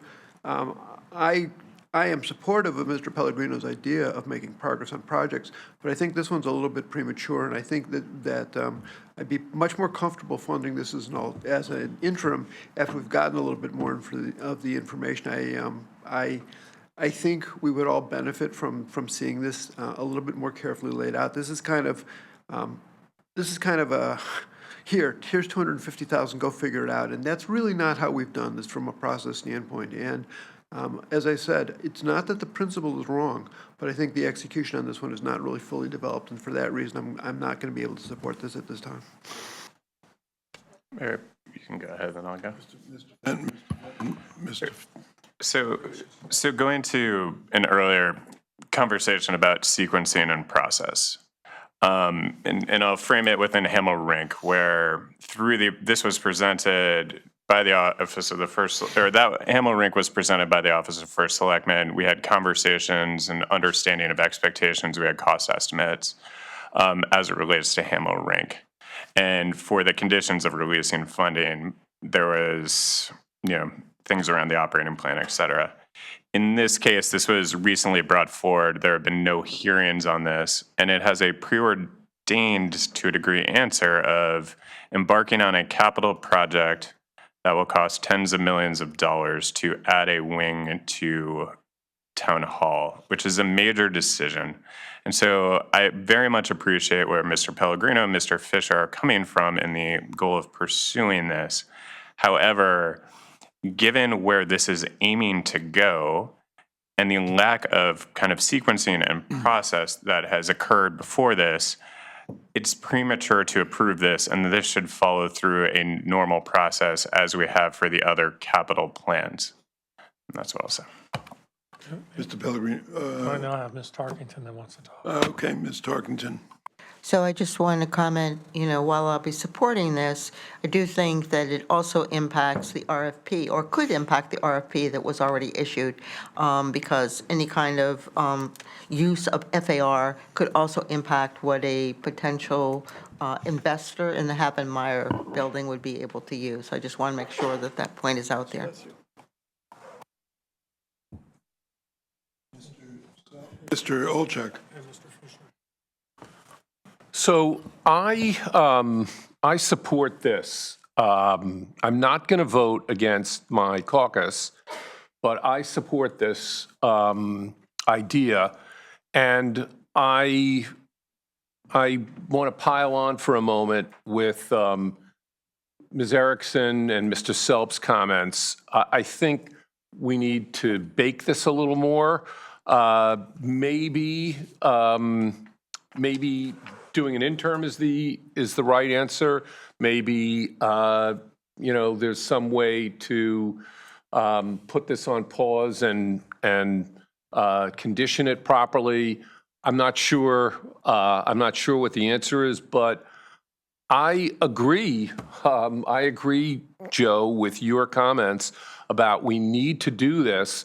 And I frankly think that anytime we're faced with a decision, there's risk on both sides. There's risk in indecision. And this town has frequently put on pause, getting more information, waiting. And that has cost us. That's cost us. And so I am in favor of the concept that you were proposing. And I'm hopeful that we can move this forward, again, either by some sort of condition on this or doing an interim. But I definitely support this idea. Mr. Fisher. Yeah, I want to express my appreciation to Mr. Olchak for his positive comments. I would hope you would bring that to a positive vote, but I hear you. In regard to Mr. Fenton's comments, this is not embarking on a major project. This is looking at the potential of a major project, and that's all it is. We need to step forward. We should not be evaluating this proposal on what is an expected conclusion, because there is no expected conclusion. Thank you. Okay, if I may, to address the comments that have been made, that I appreciate. I'm more than happy to put the conditions on this that Ms. Erickson and Mr. Selps have expressed, which is have them complete their usage study, have them do any number of other things before a dollar here is spent. My issue is, if you push this to an interim, you're talking about the entire process of an interim and then therefore going before the RTM in a separate vote down the road. By definition, you're putting this off for no less than a half a year, if not the entire year. You just are. Okay, so I want to be honest with this board. I really am worked up on this one. This is just kicking the can down the road. The Board of Ed has looked at buying buildings. That doesn't work. They need specific kind of space. They hold meetings. They need an auditorium. They need space configured to their needs. Thinking that you're going to go buy a building for them and then reconfigure the building for them is by definition much higher than building a building from scratch for them. 1. 2, we own the land here. This is the lowest cost alternative that we could explore. We're not committing anything other than $250,000 here. We're not committing millions here. We're trying to figure out if their configuration of space, how much is that? How much is that? How many square feet do they need? And could you do it actually as an addition to the town hall? That's the question. Third, if you, Mr. Branyan, obviously has a lot of tasks. He's trying to solve the transportation issue down there. He's trying to figure out how to get the basement over to Horseneck. I got it. But if you don't put this on his list of things, it will not be gotten to. It simply won't. And so we talk about how capital projects are delayed. I'm going to say, if we don't move this forward right now, you're delaying this. You are delaying this from happening because it needs to be in the budget now. So it goes before the RTM. They want to take it out, fine. But if they don't, it's over and done with. At least we know that the Board of Ed is going to explore this possibility. So I feel very strongly about this, that this is the right way to proceed. It's the way to stop bottlenecks. It's the way to speed up projects. We will come to the 10-year plan in a moment, but you can't have it both ways. If we want to do things, let's do it. If you want to condition it, fine. Put a condition on the whole 250 that you have to have utilization done first, that he's got to have a plan drawn up first before a dollar is spent. But at least task him with exploring with the town what's the feasibility of even doing this and what kind of space they would actually need, and price out, even if it's on the back of an envelope, what it would cost us, so we know how we release the 250 to actually move forward and do something. That's all I've got to say for now. Mr. Deschamps. So my biggest issue with this is not knowing what where the $250,000 even came from. Where is that? And in terms of how did you get to that number? When we've been asking for monies in the past, we've had to, this board has asked for that type of backup to support the number itself. And I don't think it's, frankly, sufficient for us as a finance board to say, well, we'll put the 250 in. We don't really have backup for where that number came from, and we'll let the RTM decide. I mean, my concern there would be two things. One is I think we're abdicating some responsibility we have in the first order to understand that where that number, how that number's been derived. And the second, the RTM's going to have the same question. So it's, the interim idea, the concept of it all makes sense to me with sufficient backup for the number itself. I mean, I can recall not long ago, we're talking about the Hamel Rink Task Force again, but, looking for monies that we needed to assess, at the time, 200 parcels of land, 12 sites. We had $50,000 that we used to do environmental impact studies and cost estimates. So I don't know where the 250 comes from. I think we have a fiduciary responsibility to understand that. And I would also just argue, the challenge too, just speaking for myself here, is that if any time the town comes up or the Office of First Selectman comes up with an idea, concept, and then comes to us and looks for money for it, we are setting this sort of precedent where you're like, yeah, well, we'll agree to $250,000 every time we have a conceptual idea. That's tough. I would like to see a more holistic and fulsome analysis of what all the options are. How do we know everything that's been considered? How, just bringing it all together. And I think that is well worth having a conversation about, so the board understands we're looking at all the options, we're putting money behind what that is, and we understand what it's going to cost in order to make a decision. Nobody wants to delay things, Joe. Nobody does. I mean, believe me, we're dealing with $1.5 billion of capital backlog. So yeah, I hear you there. But I think we need to, if we're talking about process and the right order of doing things, I think it's incumbent on us to understand what these requests are for, what the amount, how the amount has been derived, and that we're doing it in a way that isn't just sort of looking at one thing, coming up with another idea, looking at another idea, and then trying to fund those things along the way. We should do it holistically. Mr. Chairman, may I respond? Mr. Fenton first, then Mr. Pellegrini. Mr. Kelly. Oh, Mr. Kelly. Let's go to Mr. Kelly. No, Mr. Fenton was first, and I'll follow. Okay. Mr. Fenton first, then Mr. Kelly, then Mr. Pellegrini. I again appreciate the aim of getting things done on a smart timeline. But to emphasize what Matt said, and I reject what feels to me a bit of false urgency here. We had an entire budget presentation. This item wasn't included in January. At the budget hearing with the Office of the First Selectman, this item was not brought forward. At the Budget Committee in late February, this item was not included. A week ago, I would say, recent weeks, I won't give a specific timeline, was the first time this was brought forward as an option after an alternative option was put forward. So I reject the idea that this is our one shot on something that was presented to us in recent weeks And so I really strongly believe for having good order and process and communication on potential, again, large-scale projects, because I understand what the aim was previously, that the idea that this needs to be done today, now, it just doesn't settle with me of what we're trying to accomplish as a deliberative, process-oriented board. Mr. Kelly. Thank you. It thrills me so much to see this entire board, all 12 members working together on all topics. It's good fun. And everyone's making some legitimate points on why or why not to vote for this. Some are saying they'd like to vote for it, but their team is not in favor of voting for it. And compromise might be a great solution. Joe, what do you think about a possible amendment at a lesser amount, somewhere where maybe we can get our colleagues to come on board and maybe start this process? Because I hear the argument that we should get this going instead of kicking the can down the road. That's always been a tough thing. Or maybe we can bring them aboard and have a lesser number put forward. It might be a bad idea. It might be a good idea. But Mr. Chairman, that would be my suggestion. Mr. Chairman, if I may. First of all, I'm open to anything. I'm open to conditions. I'm open to a lower amount.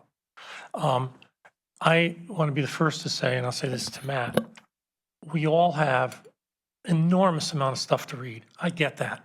And I don't even want to think about the hundreds of pages and all the emails and all the things that are going on.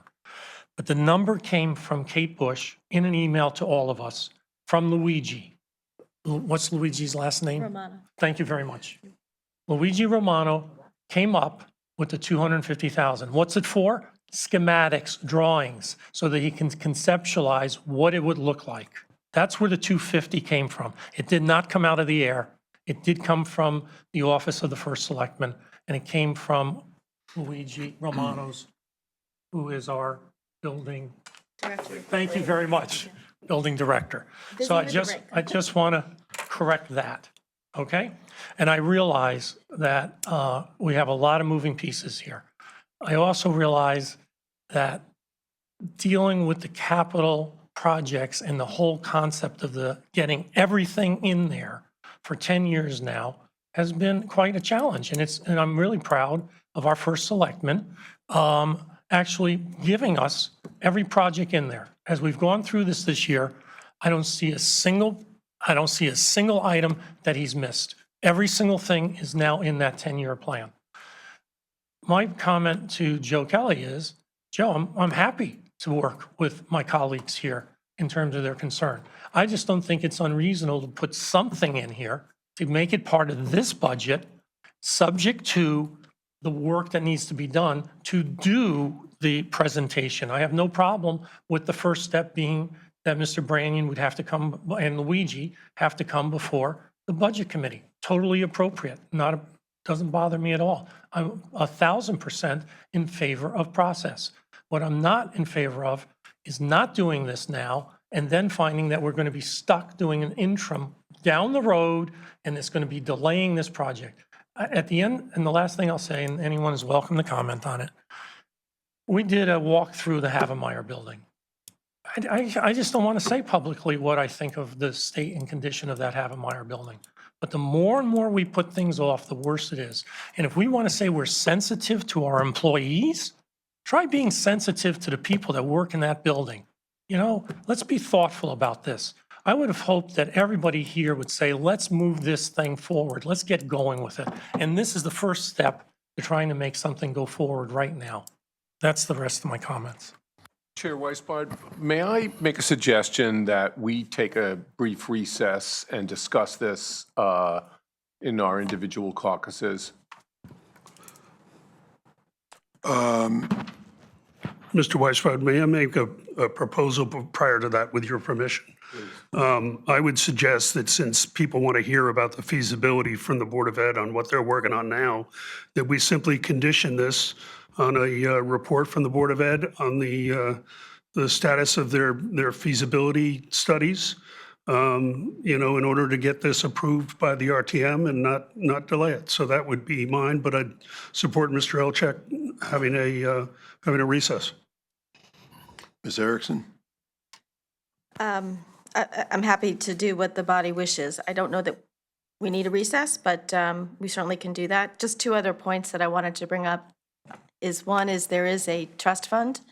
I believe Joe Kelly is one of the trustees. I believe there's about 600,000.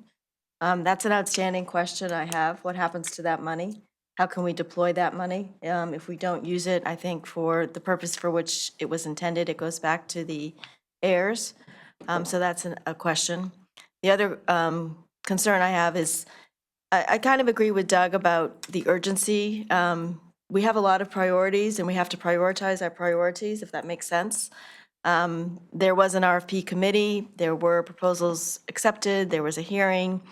My understanding is that the proposal that was favored by the committee did not receive a warm reception at a public hearing, so I don't know that there is anyone, and I know there's other proposals for this facility, but I don't know if we're going to lose out on anything by not taking our time with this one. So those are the only 2 points I wanted to bring up. Mr. Kelly has his hand raised. Mr. I Kelly. could answer about the trust. The money has to be used by the, while Havemeyer Building is being used as an education facility for the improvements of the Havemeyer Building itself. So it could not be used for another building or something other than the Havemeyer Building itself while being used as an educational facility. So now I want to ask if some of the capital projects in the capital plan are eligible for funding through but that's a different conversation. That is a different conversation. Any other comments? I'm not we could take a break. I'm not sure that a recess is going to really change things, frankly. But I do suggest that we take a 5-minute break. Maybe And, 10, maybe 10. all right, make it 10-minute break. And so I move that we recess for, Mr. Brown first. Can we confirm what's on the table? Is it the $250 with the condition that Mr. Fisher added to it for them to come back and talk about it? Just if you could What's on the clarify, where are table- we? Thank you. Is the motion to appropriate $250,000. That's what's on the table. I will have a comment to make after we do take a brief recess. So do we hear a motion for the recess? So moved. Seconded. Motion's made and seconded. All in favor, so saying aye. Aye. We'll reconvene at 10, let's call it 10:45. Well, let's make it brief because I don't think we'll need much time.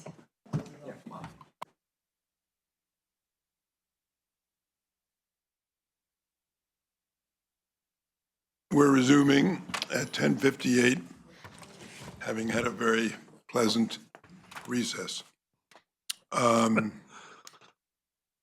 Where are we in the discussion? I'd like to be recognized to make a motion. Mr. Fisher, Yeah, I would like to make a motion to amend the amendment as was presented by Mr. Pellegrino and myself in regard to the Board of Education facilities, food service, IT, and warehouse operations at the Havemeyer Building. The subject to release, the amendment, excuse me, is subject to release by the Board of Estimate Taxation in part or in whole upon presentation to the Budget Committee by the Board of Education and the Office of First Selectman.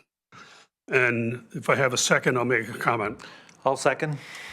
We think that this addresses all the concerns that have been raised about timing to get this moving forward, to avoid a delay to September.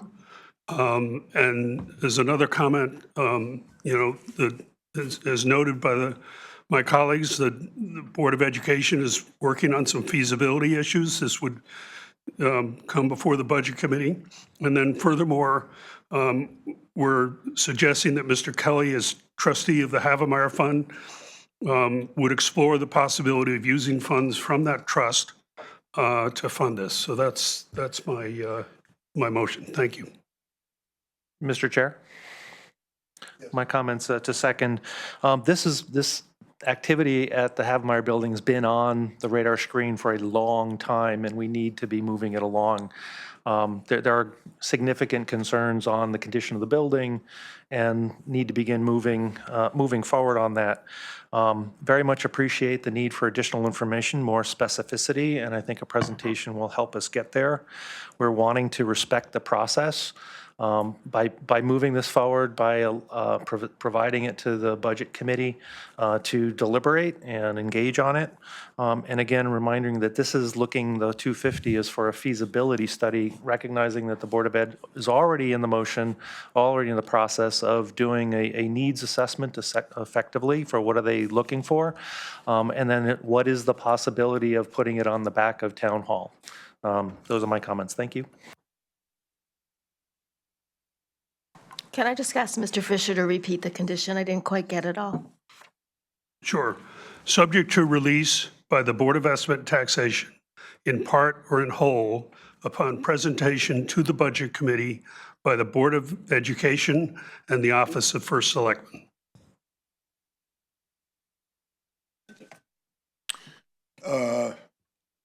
Any other comments? So I will speak once, and then I'm going to express, I don't think this motion will pass, the amendment or the motion, and I think we can either take the vote now, and why don't we take the vote, and then I'll explain afterwards. I think so the motion has been made, an amendment is made to the motion by Mr. Fisher, seconded by Mr. Brown. Let's do a roll call on the amendment first. Let's start with Sorry, starting with Mr. Brown, Yes. Mr. Fisher, Yes. Mr. Alchek, No. Mr. Pellegrino, Yes. Ms. Erickson, No. Mr. Weisbrod, No. Mr. Deschamps. No. I am a no. Ms. Tarkington, Yes. Mr. Selbst, No. Mr. Kelly, Yes. Ms. Bednar, excuse me. Yes. So the vote is 6-6 and does not carry. The amendment does not carry. Do we want to make a motion on the, But I believe that's what's on the table now. I would ask for a roll call on the underlying motion. roll call on the underlying motion? Mr. Fenton, can you call the roll? The other way. Ms. Bednar, Yes. Mr. Kelly, Yes. Mr. Selbst, No. Ms. Tarkington. Yes. I'm a no. Mr. Deschamps, No. Mr. Weisbrod, No. Ms. Erickson, No. Mr. Pellegrino, Yes. Mr. Alchek, No. Mr. Fisher, Yes. Mr. Brown. Yes. That is 6-6. So that has failed. Let me just make one closing comment. To a large extent, I think this is really a discussion about process and not about the substance. I did serve at the request of the first selectman on the Havemeyer committee. I was honored to do so. I fully recognize that the prerequisite for the Havemeyer project going forward is to find a new home for the Board of Education. And as Mr. Pellegrino noted correctly, that home needs to be owned by the Board of Ed or the town and not rented. So we're all on the same wicket, as it were. We all understand the challenge that the town is facing, which is to find a new home for the Board of Ed to enable the alternative ideas for the Havemeyer project to proceed. The only issue is how we go about doing it. It's not about the end game, nor is it about the need to move swiftly and the need to move mindful of what we need to do with the Havemeyer building itself. Whether you put a condition on that requires new presentations by parties concerned, or whether you vote on this subsequently as an interim measure, the outcome, and from my perspective, the timing will pretty much be the same. In any event, we need to evaluate, and it does need to go through the process one of the hallmarks of this BET has been how well these committees have functioned. And so what makes me somewhat nervous or concerned is bypassing the committee structure. I understand the circumstances in this case, but I think it is a bad precedent to bypass our committee structure when they've, especially now that they're functioning as well as they have been. And so I do think we can move forward swiftly to present a appropriation request as an interim through the Budget Committee, bring the various parties in, and to, as pointed out by Mr. Fisher in his amendment, bring the Board of Ed in exactly the way his amendment would have positioned us, and bring the Office of the First Selectman and the Department of Public Works. Let them come before us. Let them present the matter and the way it has to proceed. We'll have a vote. I think all 12 of us are of the same mind that something needs to be done efficiently and expeditiously, and I'm very confident that it will be done. So that's my comment. Thank you very much. Mr. Weisbrod? Yes. To avoid the delay, I suggest that we invite them to come before us in April or May so we can pass this as part of the current year budget and get it to the RTM in June. Thank you. Thank you, Mr. Fisher.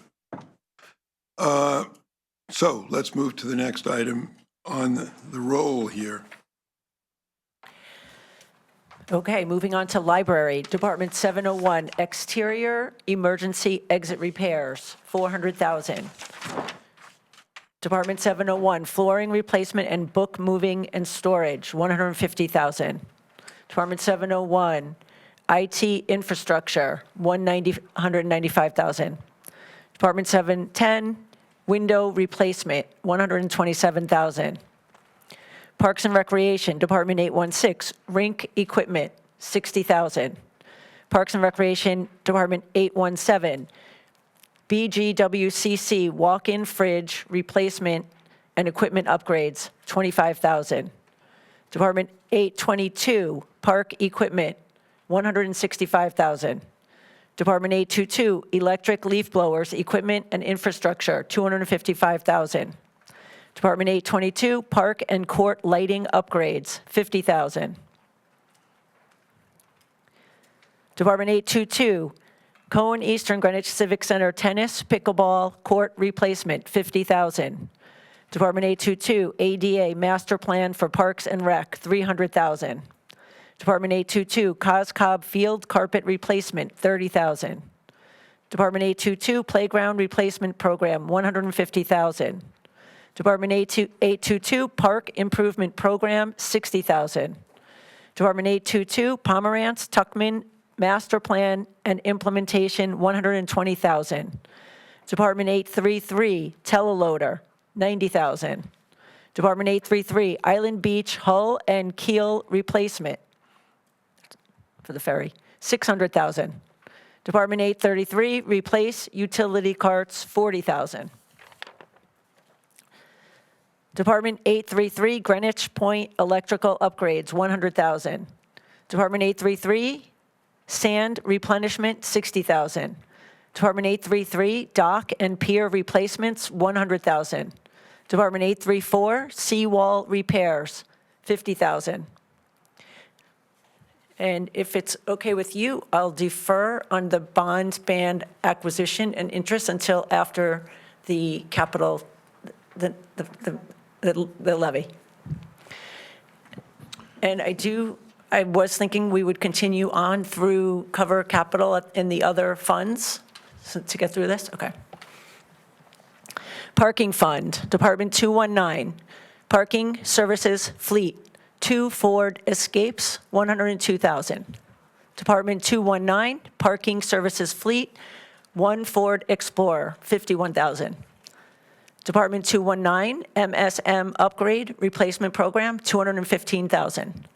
Department 219, Parking Facility Improvement Plan, $517,000. The Nathaniel Witherell, Department 450, Kitchen AHU Replacement, $175,000. Kitchen ceiling renovations, $14,000. Storage area renovations, $50,000.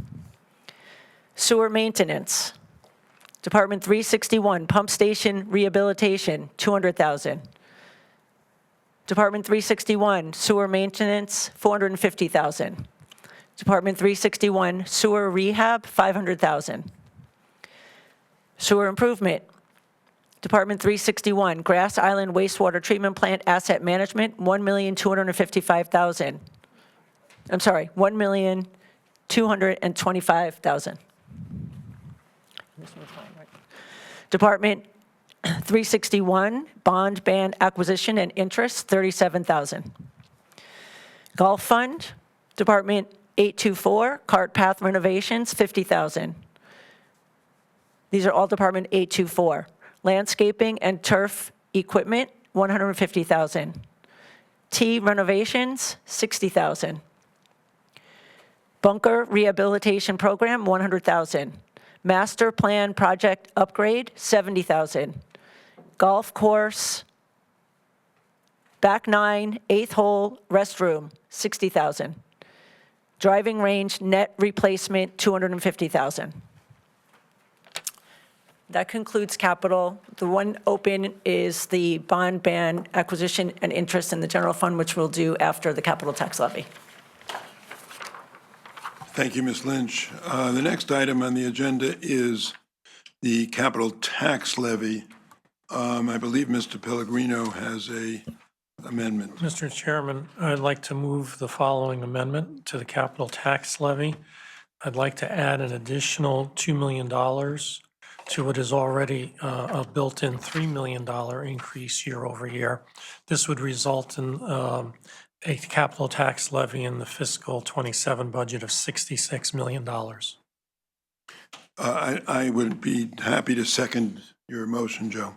Okay, thank you. If I may take some time to explain this, please. Please. First, I really want to start with, as the first line here of reasoning says, the first selectman's 10-year capital plan. I think all of us owe gratitude to the first selectman who presented us with an all-inclusive 10-year projection. That's the most important thing I want to say right up front. As the capital and the Debt and Fund Balance Policy Committee examined this, we did not find a single project missing. There's nothing that we added to it. A second thing I want to say is I want to thank staff for their tireless work. Both Joan and Agnes have been frankly unbelievable in the quality of their work and how hard and tirelessly they've worked at this. We undertook in our committee, this, the four of us, Elliot, Stephen, Sally, and myself, a project that took enormous amount of time and energy. When you look at this, the reason why I'm making this amendment is exactly for what the reason says here. We're trying to be conservative in not having a problem down the road. Because when you look at this 10-year capital plan, there's the potential for violation of the town's debt policies due to timing and the extent and the size of these capital projects. So that's the fundamental issue behind it. What I'd like to talk about, with your permission, Mr. Chairman, is explaining to the public what this is about. The capital tax levy is that portion of the budget that goes towards capital projects. But the way it works is it first goes towards the repayment of interest and principal repayment, and then second, allocations to the projects itself. The issue you have, and you will look at the models, is at some point in the near future, 3, 4, 5 years out, the capital tax levy will not be large enough to meet interest and principal repayments. And therefore, we would have a real problem before us. The fork in the road would be we either have very large tax increases or we would be forced to postpone projects that our fellow citizens want. My view on this is that this is a very conservative approach to planning. We have 4 tools I'll say 4, but we really have 3 tools. Timing of projects, which by their own nature are going to unfold before us in the years ahead. The size of them, the timing of them, all those things are beyond the control of the board, this board. It is just the nature of what will happen. We'll all be able to observe that. The second tool we have is extending the debt maturities to spread it out over a longer period of time. And the third tool we have is this capital tax levy. And the fourth one, to sum it up, is to use a combination of all those tools. My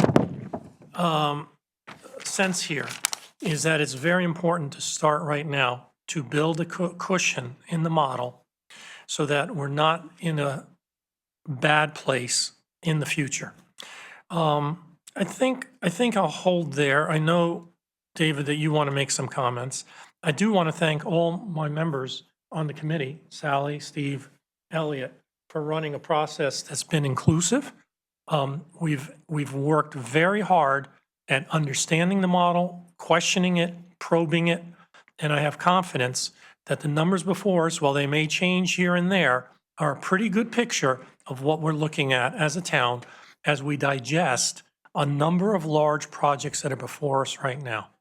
We got Central Middle School, we've got Hamel Rink, we have a number of projects the Board of Ed wants to do in terms of Greenwich High School and Riverside, and then we have the projects that the town wants to do. And one of them being eventually getting the Board of Ed out of Havemeyer into their own space. So with that, Mr. Chairman, I'll turn it over to you. Thank you, Mr. Pellegrino. I will make some comments, but before doing so, I want to see if others, Mr. Selps. Thank you, Mr. Chairman. I want to echo some of the things Mr. Pellegrino said because I generally agree with him. I think that certainly this step is a necessary step. You know, it's never something that we take lightly when we increase the tax burden on our constituents, and we know how much low taxes and predictable taxes matter to our taxpayers, to our residents, as they should to everybody. But nonetheless, as Joe has just said, as Mr. Pellegrino has just said, we face real issues down the road, which is to say that we've got a number of capital projects that we know about. We now have, and I really want to agree with him, we now have probably the most accurate and most complete inventory of what our capital needs are for some time. But we do face a problem in just a handful of years, which is, you know, our on-the-books capital expenditures will put us at risk of violating either our own town policies or town statutes. So we have to face that. And I agree with Mr. Pellegrino's assessment of the remedies that are available to us. It's some combination of taxes, debt maturities, and tax increases. I mean, those are just sort of the options that we have. So I think this is a necessary step. I don't want to preclude the use of other opportunities or other strategies in the future. But while I don't like having to vote for a capital tax levy, it is the right thing to do. I think the committee has done a wonderful job, and I salute the leadership, meaning Mr. Pellegrino and Mr. Alczak, for getting us to this point. We still have some difficult decisions in the future, but right now, this is absolutely the right thing to do, and I heartily endorse this amendment to the capital tax levy. Thank you, Mr. Selps. Ms. Tarkington? Yes, I won't be voting in the affirmative for this. We already have put into the capital tax levy $3 million in this upcoming budget, which is equivalent to about 75 basis point increase to the taxpayers' mill rate. And I have been looking at the capital plan, looking at the numbers. I do think that we need to consider all of our alternatives. There's another alternative that wasn't mentioned, and that's the use of capital non-recurring. That just reduces the amount of debt to be borrowed. We've used it in 3 different fiscal years, totaling $14 million up to this point. You know, in asking Agnes and Joan, who've been really wonderful in terms of responding to all of us on our questions. The anticipation of capital non-recurring at fiscal year end is over $5.2 million. You know, this is money that we use, as I said, we've drawn it down to the, you know, we'll say the $2-3 million range in the past. But I think that our controller, acting conservatively, would prefer that we not do it this year, with concern about any kind of interim projects that we might have due to the rising costs in the environment. So I'm looking at everything. I am concerned about adding another 50 basis points to the mill rate in a year when many of our residents will feel the impact of the shift from commercial properties, automobiles, personal property, all back onto the residential, as well as the normal shift that we have. On my time on the BET, we have not had a revaluation that has impacted our residents so much in terms of their tax bills when they receive it July 1. So, thank you. Ms. Erickson? I don't know what you're going to say, but I do think it's really important that we walk through the actual numbers. There's been a lot of work that the Debt and Fund Balance Committee has done. Agnes has run a variety of scenarios. They are all posted in the packet. We're not set up for projecting, and you probably couldn't see the numbers even if we were. But I would I say, if I think could it's- interrupt, Yeah, go ahead. anyone who happens to be listening in, whether on Zoom or otherwise, should access the numbers that Ms. Erickson is about to take us through, because they have been posted and are available to the public. Sorry. No, that's okay. I mean, so actually, again, not knowing what you're going to say, I'm not trying to steal your thunder. No. But I think it's a really proactive step. He has no thunder. His voice is hoarse as it is. Go ahead, take all the time you want.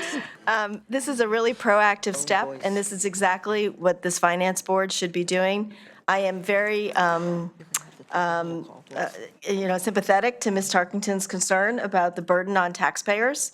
But this is part of the long-term planning, looking at our capital plan, looking at our needs, looking at our model and how we currently finance things, and realizing we have a lot of problems if you look at our base case. And I don't know if you're walking us through it, or if Agnes or Joan wants to walk us through it, but, at a certain point in time in the near future, our capital tax levy doesn't cover our debt service. And so we need to do something now to address it, because the whole point is we want to have predictable and affordable levels of taxation for our residents, and our residents demand a certain quality of facilities. So we are trying to address that proactively, and I think it's really important that we dig through the numbers a little bit. So. Anybody else? Thank you. I want to echo some comments that have already been made, but I want to expand a little. So first off, a huge thank you to Joan and Agnes for all your work, both on closing out open capital, as well as the countless hours we've spent together working on different scenarios. And I think my colleague, Mr. Pellegrino, and Joan as well, have outlined the tools that the town has to address the concerns of a large capital plan for the next 10 years. And I'll highlight them in a moment. But I do want to say that this capital plan is asymmetric in the sense that it's unlikely to be lower and much more likely to be greater, right? There are issues that we don't know about that are gonna hit us. And they've happened, as we all know, over the last several years. CMS had to be accelerated. The pool came out of, quote, nowhere. I think that this plan first needs more thought from all the people that contribute to it to make sure that they've got everything on their radar screens. And we shouldn't be surprised when something comes in that was unexpected. And so we need, as a town, to be prepared for greater expenditure, and it's unlikely that it's going to be less. So the tools that we have to deal with this, timing or cutting, extending debt maturities, and increasing the capital tax levy, I think are all tools in the toolbox, and we need to address all of them. I want to give a huge shout out to my Republican colleagues on the BET. I have to say that, particularly, Stephen and I on the Debt and Fund Balance Committee were, you didn't have to convince us about using longer-term debt. But I think that the Republican colleagues came into this fresh BET with an open mind. And I'm blown away by that. I think the town, that's what the town wanted, an open mind. And we are very excited to work together in a bipartisan way to come up with the best strategy for our town. I have to give a particular shout out to Sally, who has been in the muni business for a long time and understands this in a greater detail than probably anybody on this committee. So thank you for your contribution. We're going to get to the right conclusions for the town for the next 10 years. So with that, thank you. Anybody else? If no one else wants to comment, I'll take some more time. Go ahead. I would be remiss if I didn't say that the committee's worked extremely well. Elliot, you've done a great job of leading us. I think if I've heard one thing from my fellow citizens, it's how important it is to work in a positive spirit collaboratively. And this committee has done that.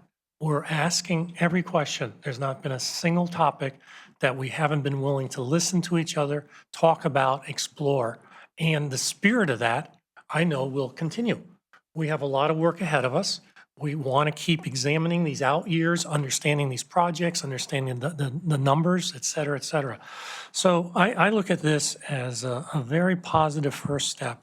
And I look at it collectively as an entire board that's looking at being thoughtful about averting any potential problems down the road in a thoughtful way. So that's the last comment I'll make. But I want to thank my colleagues, Sally and Steve and Elliot on the board for working in such a positive, constructive way. Thank you. Thank you so much. So my comments will be brief. I would, first of all, like to recognize this is like a love fest, but it's worth it.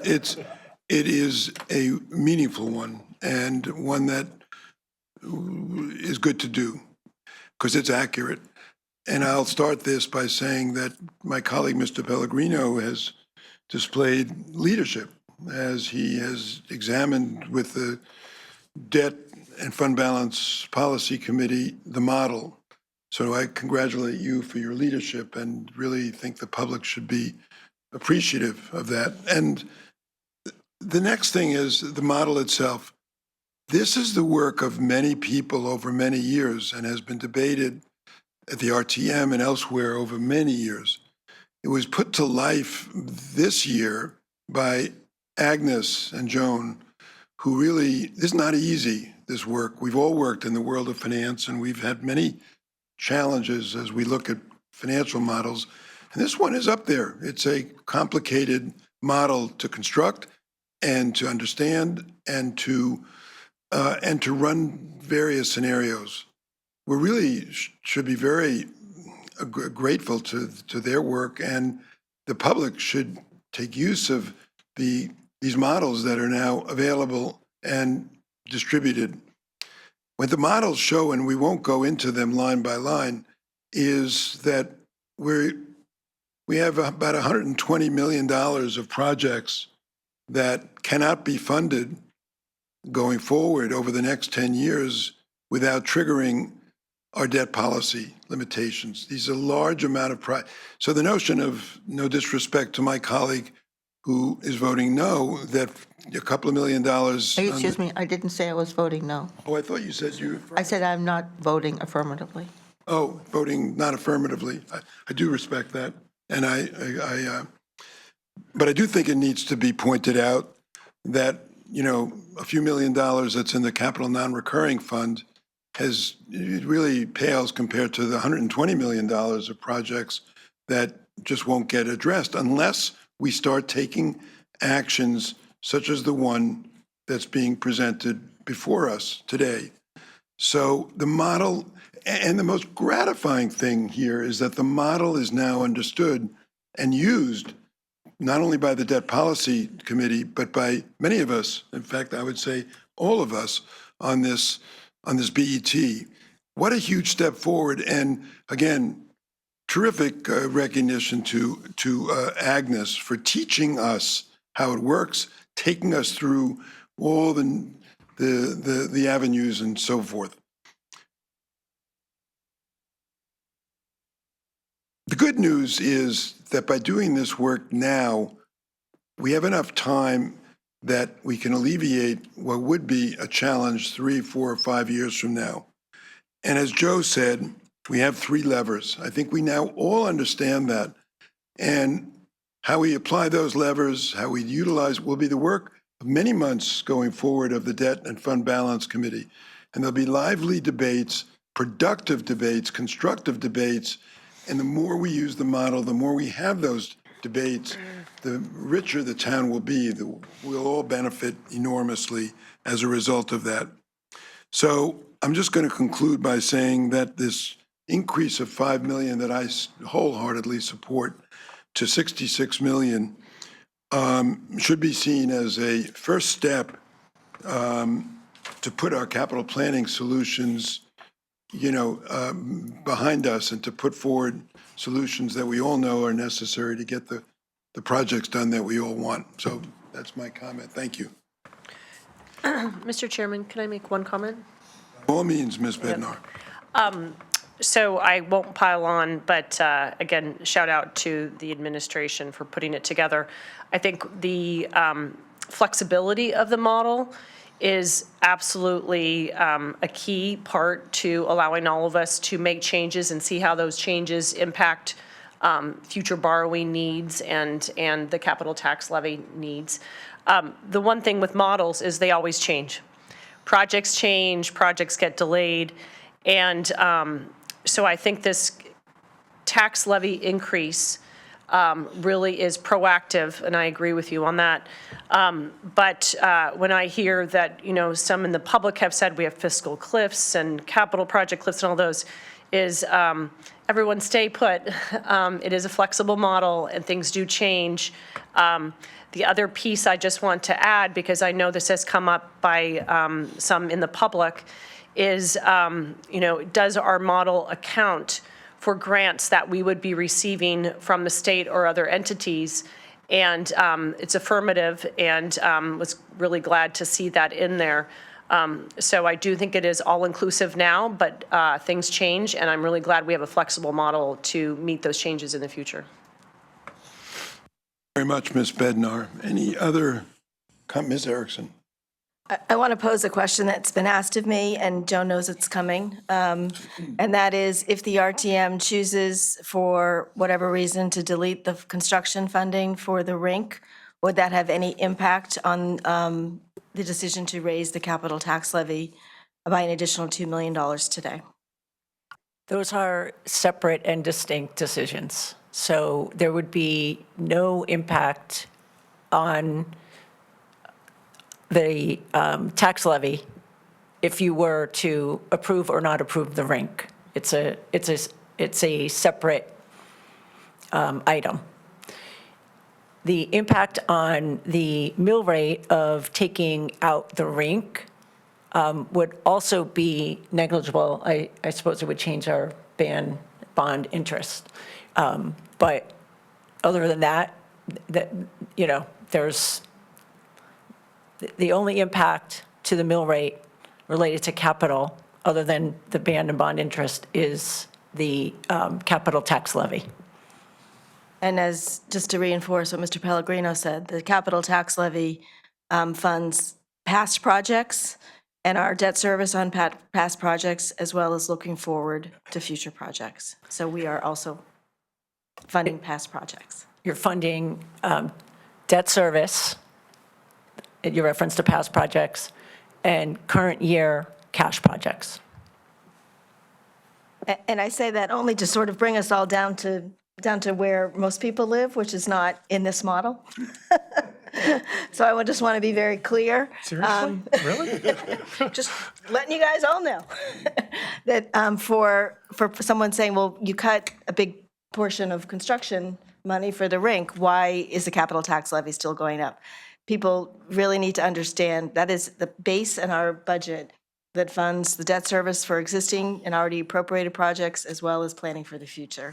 And I will just point out, in addition to the scenarios, there is a chart of the history of capital tax levy funding, which I think is illustrative. And it just shows, we were very disciplined for a long time when we first started doing this.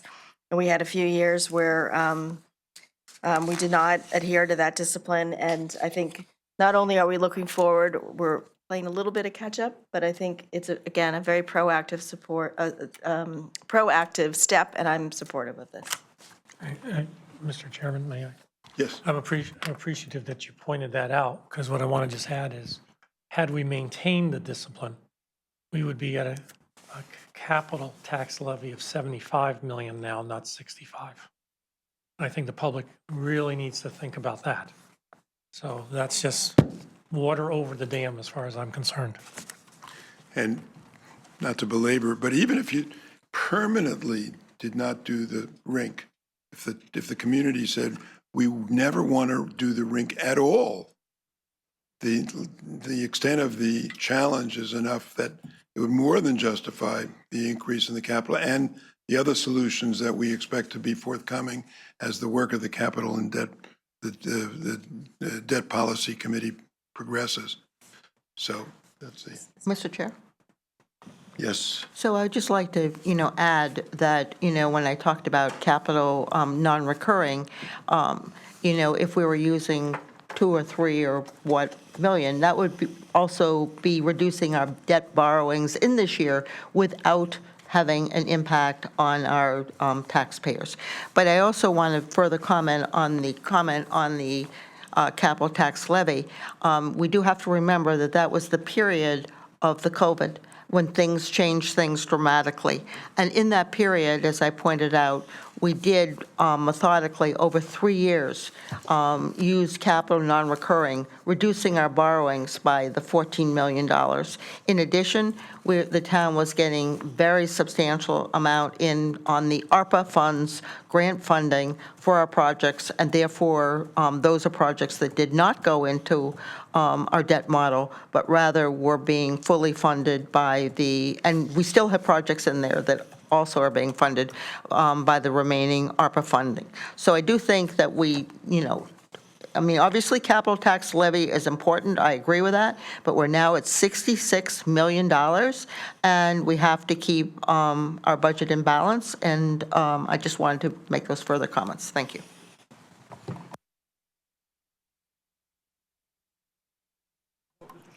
Yes, let's do a roll call vote, starting, Mr. Fenton. Yep. Mr. Brown? Yes. Mr. Fisher? Yes. Mr. Alchek? Yes. Mr. Pellegrino? Yes. Ms. Erickson? Yes. Mr. Weisbrod? Yes. Mr. Deschamps? Yes. I'm a yes. Ms. Tarkington? Abstain. Mr. Selbst? I'm a yes. Mr. Kelly? Yes. Ms. Bednar? Yes. So the vote is 11-0-1. Thank you very much.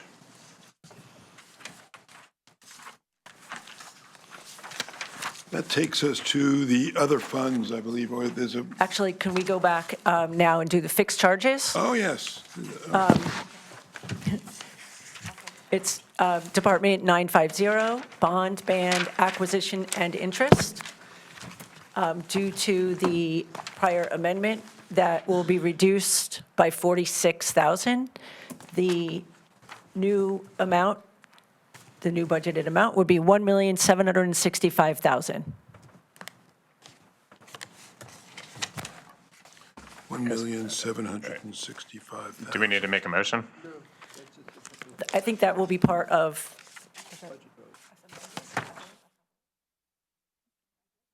Yeah, I think you should. I think just to cover it, yes, thank you. I will make a motion to reduce fixed charges 950 and 999 bond band acquisition and interest by 46,000 from 1,811,000 to 1,765,000.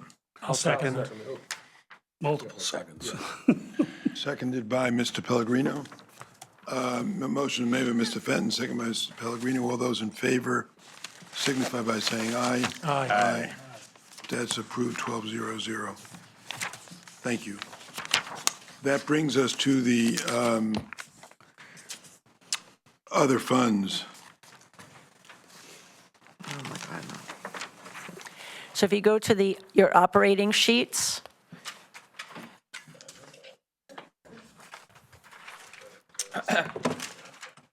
starting with sewer maintenance.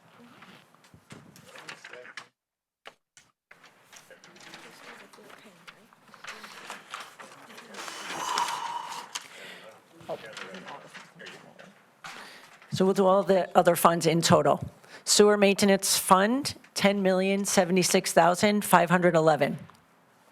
Sewer improvement fund, $5,168,000. The Nathaniel Witherall, $35,859,046. Excuse me, Mr. Chairman, may I make a comment, please? Yes. Nathaniel Witherell Board met last night, and the good news is the census is back over 160. The bad news is that's not yet enough to get it to a break-even point. But they are making some progress. They will be coming before the BET in July, I believe it is. And they are in discussions with another institution about perhaps joining efforts. So there is some positive movement coming out of Nathaniel Witherell, but they're still a long way short from their goals to get to break even. Thank you. Thank you, Mr. Fisher. Ms. Erickson. Thank you, Mr. Fisher, for that commentary. I have a process question. We have to vote on the appropriations for all of these funds. Are we going to do that after Joan reads these numbers, or should we be doing that as she's reading them?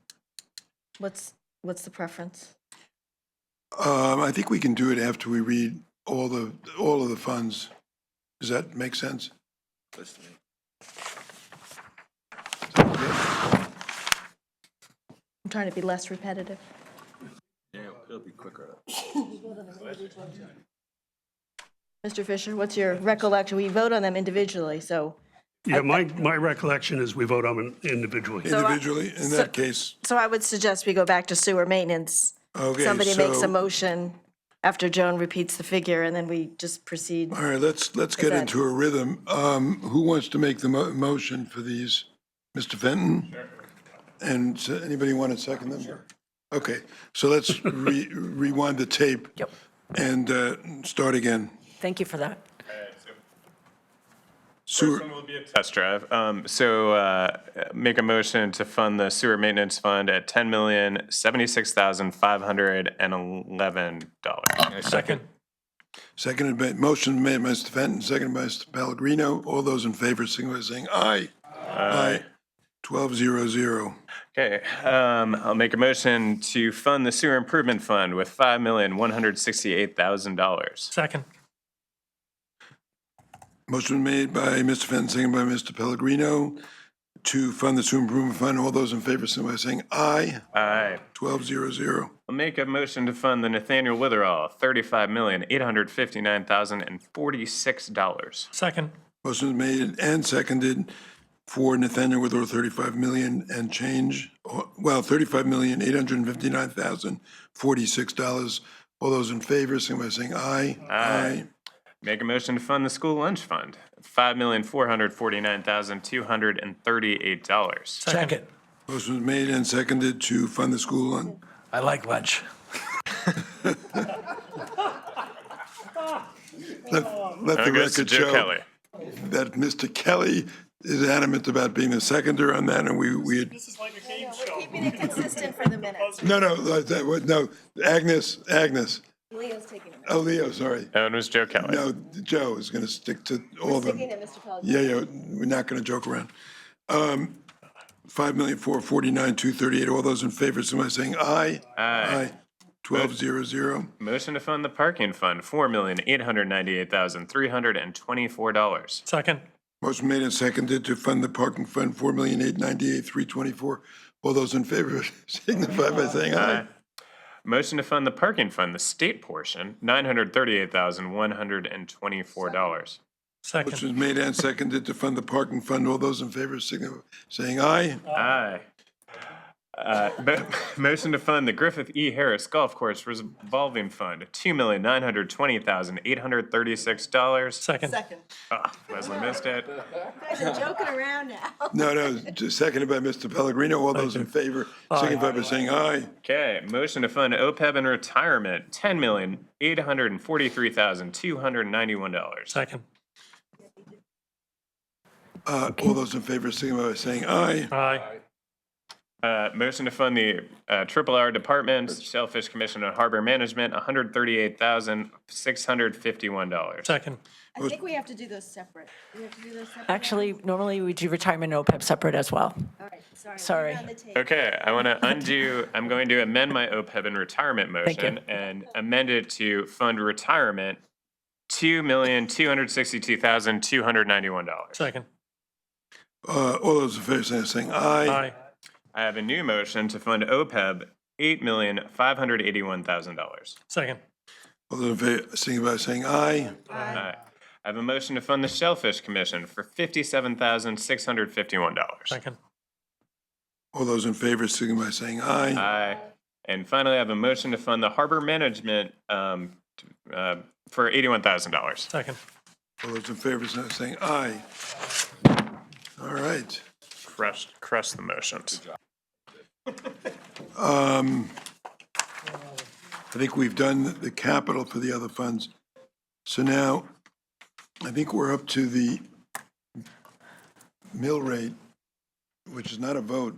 No, I was just gonna, for a process question, I was wondering if we could, on the budget schedules, because I know you've already prepared them, if you could just walk us through where we are and the changes before we do the next two motions, just so we get an apples to apples. So we can hand them out. We have them. The first one we're handing out will be with the apples to apples on the reval. So no reval in this version.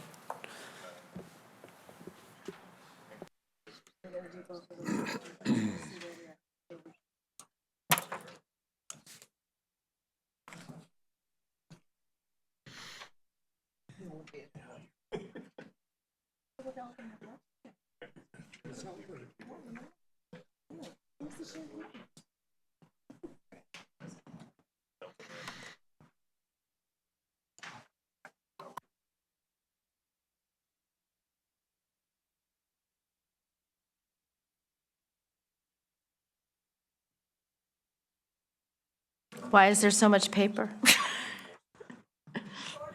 The- Okay, oh. So they're coming.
can tell them.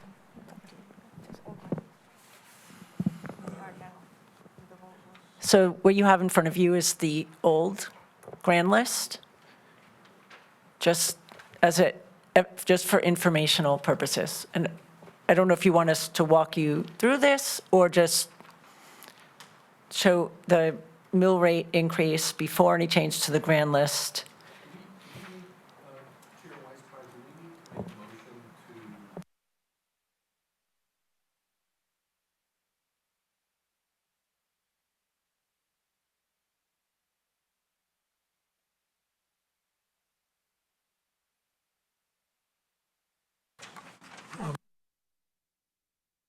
Sorry, I'm trying to follow along on my computer here. The 46,000 for the adjustment and fixed charges, where does that show up on this chart?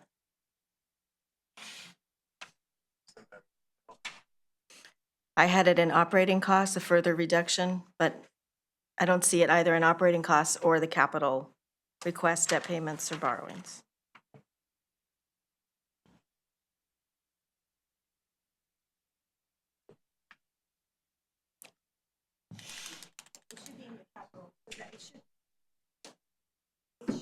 It should just show 92,200,000. The Okay, 46 thank should you. be out of that. Okay, all right, thank you. So let's just make that change.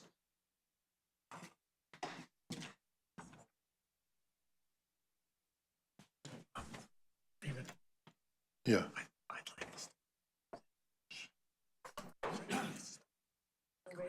Yeah. So, okay, so, Just gonna say, why don't you say what you just said? well, Joe, you can, I recognize you, just make the comment. Mr. Chair and the board, I would ask Joan and Agnes to really take a moment and walk through every line here. My view is that this is the sheet that the public focuses on. This is the sheet that the RTM focuses on. I think that we should have a very good public explanation of what these numbers are, and subject to the fact that I may interrupt you as you present. Okay, sure. We're focused on the column 26, 27 budget proposed. Starts with operating costs, $476,404,569. And that includes what we've just voted on, of course. That's right? everything you just voted on. Thank you. So under capital, the total capital tax levy is 66 million. From there, we've calculated the debt repayments of the 44,554,000, contribution to the sewer improvement fund, and so you mathematically calculate the amount that would be capital requests of the 92,246. 92 now, which is now 92,200,000.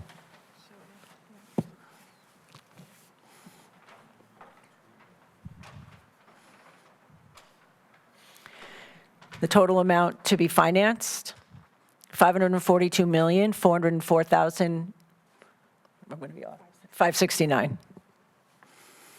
Then we go to the funding. Use of unrestricted fund balance, 21.8 million. Other revenues. Sorry, can I just pop in and ask a question there? Use of unrestricted fund balance is basically the way we estimate conservatism in the budget, such that by the end of the year, we hope to have either a deficit or surplus, or a modest either surplus or deficit, correct? Correct. In the current year, I know it's very early, you'll have a better estimate for us in May. What would be your best guess of how we're running, break even, small surplus, small deficit, et cetera? So our best estimate right now would be a small deficit. As you know, we have an interim, and for the snow removal of 1 million. We have a non-lapsing account that is somewhat like an interim that we need to fund as well, in addition to the 23.8 million in the prior year budget, in the current year fiscal 26 budget, that needs to be covered as well. We have quite a bit of upside in some revenue accounts, as you're all aware. Taxes, property taxes, real estate taxes running year-to-date slightly behind, and the slightest percentage of those collections being behind is a big dollar impact. From our discussions with the tax department, we do expect that that will all be caught up, hopefully by the end of this month. So at this time, we're looking at a slight deficit that could change. Of course, we are estimating conservatively. Thank you.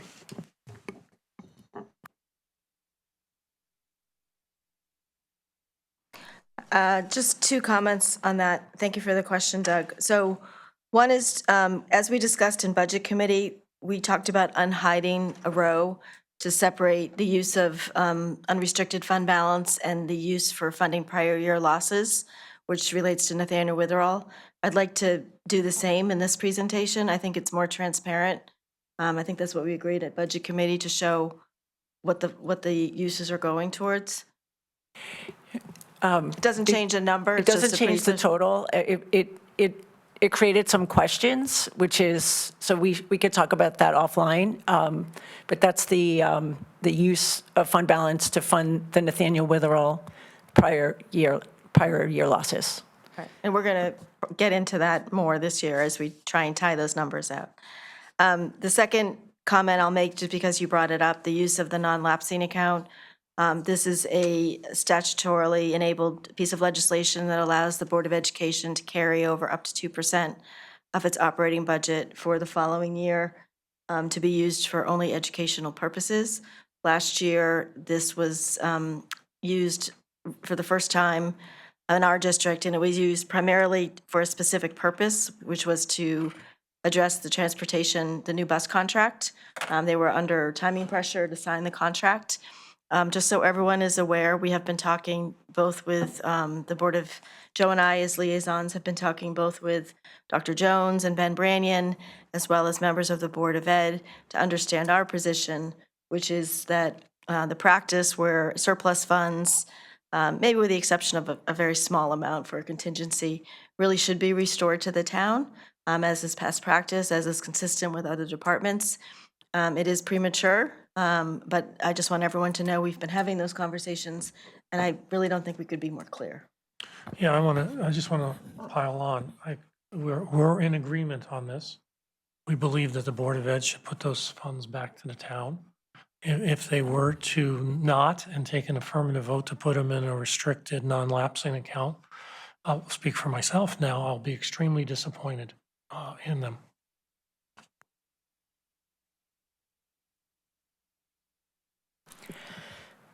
Continuing on, other revenues, state and federal aid, $7,081,987. Transfers from other funds, $9,752,100. And all other, which is everything else, $41,314,855. So total revenues outside of taxes, $58,148,942. Property taxes, $462,455,627. That's needs calculated based on everything else. And just related to that number, if you jump down below with the mill rate calculation, you see that 462, 455, 627 for property tax revenues. Some adjustments need to be made to that number. Tax settlements, state tax relief, town tax relief, and estimated loss on current year collections. Our property tax collections are 99% collected, but again, it's such a big number, so even the very small percentage of uncollected being the $3,089,373.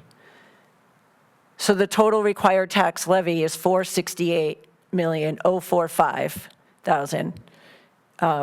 So then just hopping back up, when you take the total revenues and where am I going? The total financing is $542,404,569. So the required tax levy is, the difference is is the use of fund balance, use of unrestricted fund balance, plus the taxes collected. So the difference, which is the required tax levy of $468,045,000. The estimated grand list, this is pre-reval, just for consistency purposes, $37,153,955,664. So that calculates to a mill rate of 12.597. And you'll see on the bottom right, all the way over to the right, that's a increase of 4.62.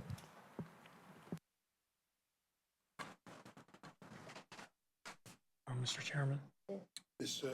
Pellegrino, I was going to defer to Laura. Ms. Erickson. Thank you. I think it's really helpful, and thank you for the suggestion, Joe, to go through these, because I think this is the defining, this is where it all ends up on this page of the budget. And I just want to point out, because it's not in the column, so fiscal '26 budget, final mill rate was 12.041. First selectman budget was 12.765. After the budget committee actions, it went down to 12.607, and now it's virtually unchanged to 12.6, even after the additional 2 million capital tax levy increase. Mr. Chairman, I really don't mean to prolong this, but every member of this board is going to be interfacing with the RTM, both districts and committee members. And I just think it's worth just spending at least 5 minutes going over very, very rudimentary things. Very, very, very I'll happy. say things in plain English, and I'll ask Joan and Agnes to correct me. So obvious, this is the entire town budget before us. This is both the schools and the town of Greenwich budget. When we look at operating costs going up 3.57%, that's essentially salaries, healthcare, utilities, et cetera, correct? Thank you. The capital requests are going up 104%. In the 92 million is the Hamel Rink, which I believe is the biggest portion of it. What's the second or third biggest portion of the 92 million?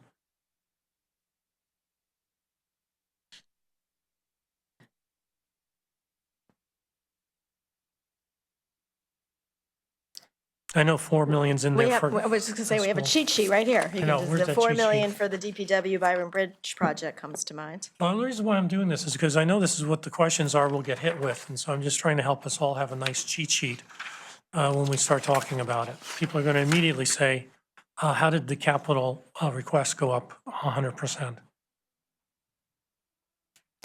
4 million for Greenwich High School Yep. pool, Right? 4 million for Byram River Yep, ACOE, that's 8.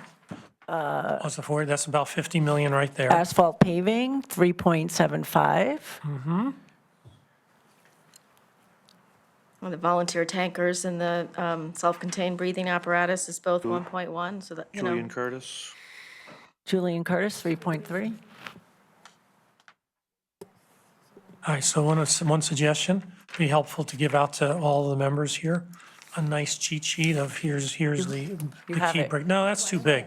You got to be able to be sorted. All succinct right, in we'll front of sort these it. committees. Okay, we got the debt replacement, debt is being repaid because of the capital that we've borrowed to date. All right, we're okay there. So we know that the total budget, I would say the total budget is a $542 million budget. Now, we use unrestricted funds on an ongoing basis, and this year we're using 21.8 million, less than what we've used in the past. I consider that conservative. And you come up here and you look at other revenues, pretty flat. Other revenues are pretty flat. We got our property taxes going up 5.44 before adjustments, and we have our revenues actually going up 4.71%, so that's a constructive thing. And now you come back down to the mill rate calculations, and the way I look at that is the required tax levy is you're saying to people, your taxes are going up 5.4%. So if you had a $10,000 tax bill last year, you'll now have a $10,541 tax bill. Am I correct? No, that would be the mill rate increase. I'm looking at the tax levy. I'm ignoring the reval. That's correct, because we're ignoring, this is all pre-reval numbers right here on the estimated grand list. That's what I heard. Right, but there's a built-in increase to the grand list. Yeah. So, so that's spread over a higher Okay, so my denominator. $10,000 tax bill is going up to $10,462? That is correct. If. There you go, I if knew. One out of two. Lots of other things would have to stay equal, but we'll get to that All right. later. So I think, to me, when I talk to the public, that's the most important thing. Your tax bill's going from $10,000, if that was your tax bill, to $10,462.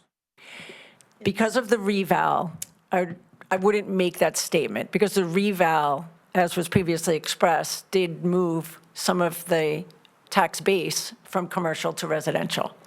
So that, it depends on where you came out versus the average for the reval. So Some are above, some are. So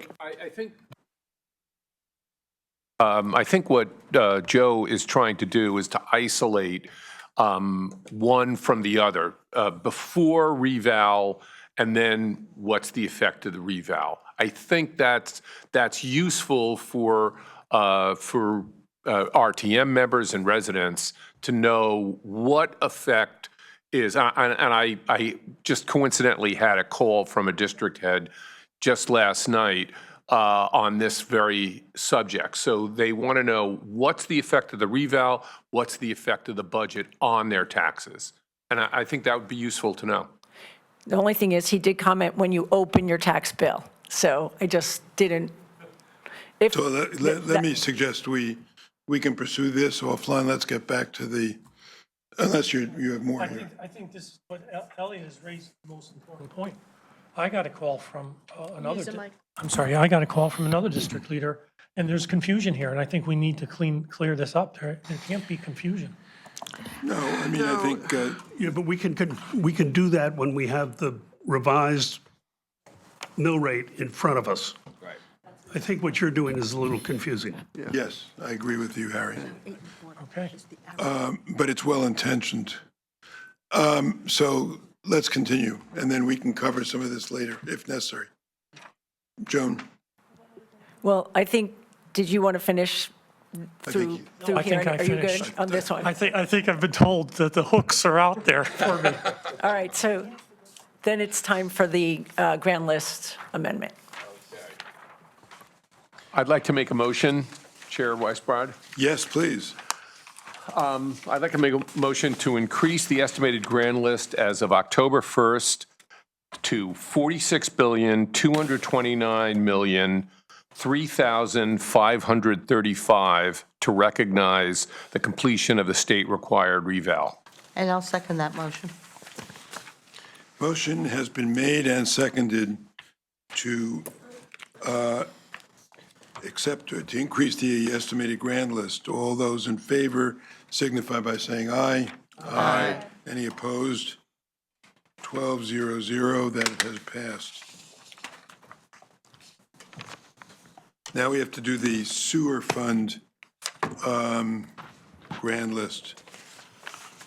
Ms. Erickson, I think you are on point for Yes, this. I'd like to make a motion to increase the grand list as of October 1st to $30,936,996,090 to recognize completion of the state-required revaluation. I'll second that, and just for clarification, these are both October 1 of 2025.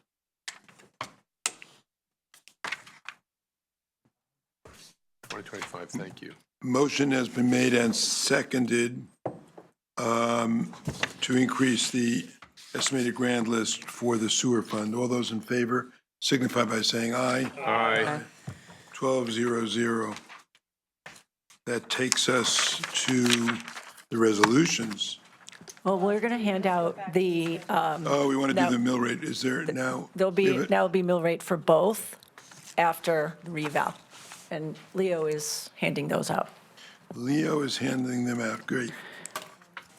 And the capital requests line is still going to be missing the 46, so we will just, it does not impact, but just, I just want you to know I'm checking everything. Thank you, We're- Leo. No, thank goodness you We are. very much appreciate that. Wait a second, is this different than? Yeah, this is with the reval. I see, oh, okay. Got it, thank you. So we'll wait till everyone has it, but the only difference is, yeah, it reflects the full value. And then we're also handing out the sewer maintenance fund.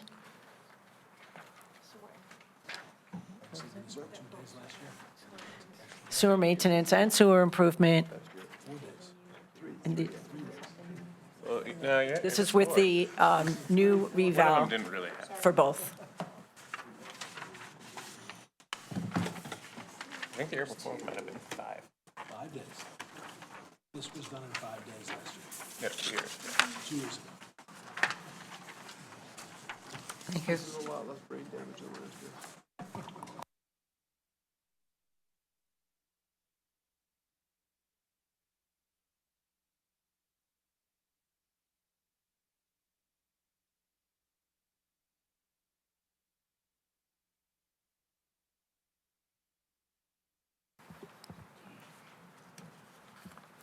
So again, this is just informational purposes so that everyone's on the same page. The only difference is adding the $9,075,047,871 to the grand list so that the new proposed mill rate would be 10.124. And while it's not necessarily a meaningful number, it's a reduction of 19.7%. I'm sorry, reduction of 15.92. The new sewer grand list is the new sewer mill rate calculation. Do we need that? The new, the new sewer grand list that's reflected at $30,936,996,090. So that mill rate is .268. Same thing. On the other side, sewer improvement. The mill rate is 0.091.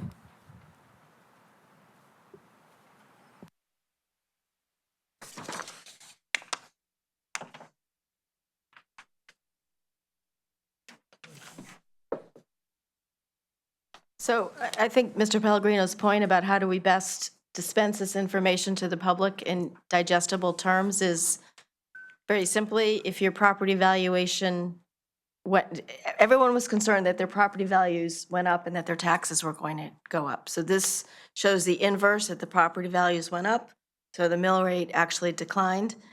But your individual tax bill is all dependent on how your property was assessed vis-à-vis the average of the properties, which if I'm recalling correctly was around increase of 26% or so. 29% for residential. 29% for residential.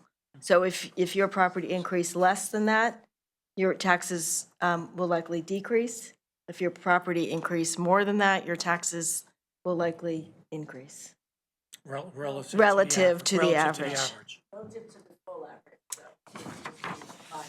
Which is 25, right? That's what that's the number I was, I think it's a little higher. I thought it was more like 26. 26.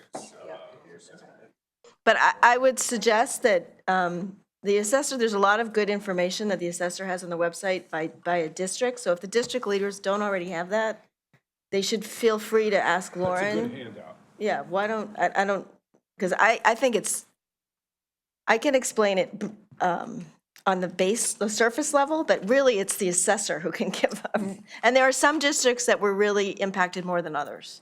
I'm thinking Coscob was one of those districts, maybe. Also Byram. Byram, I was going to say District 2. increased.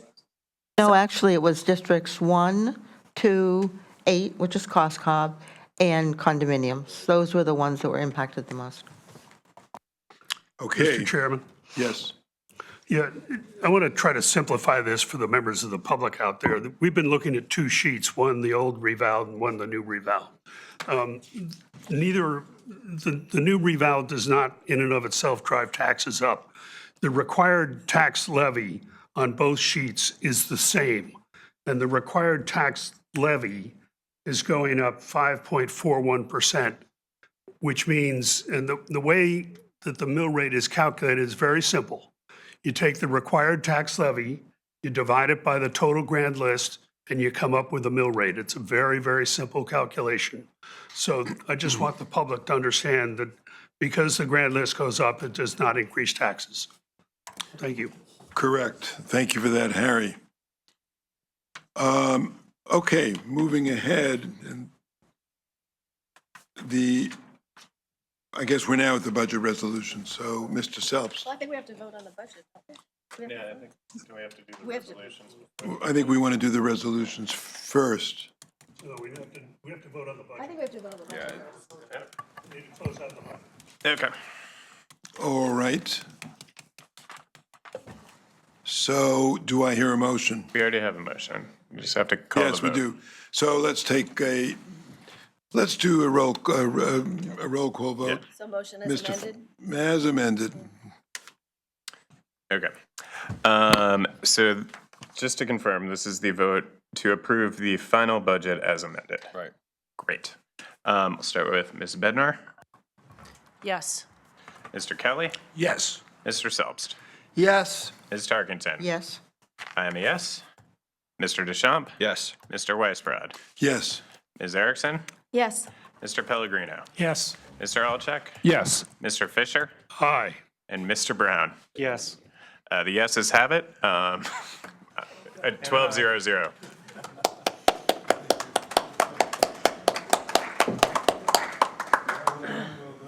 Very well done. I've been very anxious to get to the resolutions for the lawyer. So I think now I can get to the resolutions, Mr. Are you hungry? Is that what you're No, telling us? no. I just have I'm obsessed with the resolutions. Mr. Selbst. so in the materials that were forwarded to us by the comptroller are the proposed budget resolutions for the fiscal year 26-27 budget. These were reviewed in the law committee. We got we got input from the departments. We got inputs from members of our own board. We had comments from the finance department as well. These were really a collaborative effort, and I can say, having been a member of the law committee for 5 years, these are probably the most carefully reviewed resolutions that we've ever done in those 5 years, and they represent the joint effort of Ms. Tarkington and myself, and so we commend them and their adoption to the full Board of Estimate and Taxation. So I will move their adoption, Mr. Weisbrod. And I will second that. The motion has been made to approve the adoption of the resolutions by Mr. Selbst, seconded by Ms. Tarkington. I think we can do a voice vote. All those in favor signify by saying aye. Aye.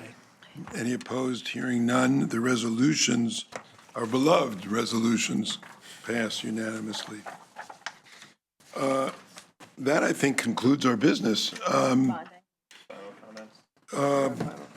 Oh, yeah, we have to do the bonding resolution. Sorry, thank you. There's a new amount, so Leo's passing those out.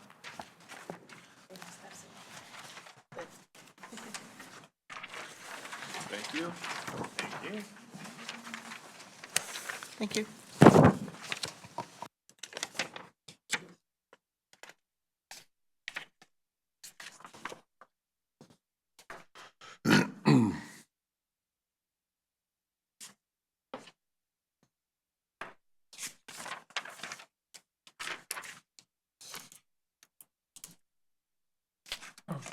Mr. Weisbrod, Yes. I presume that this is boilerplate language except for what was highlighted in yellow of 69,813,000? Yes, And it was reviewed by bond counsel, right.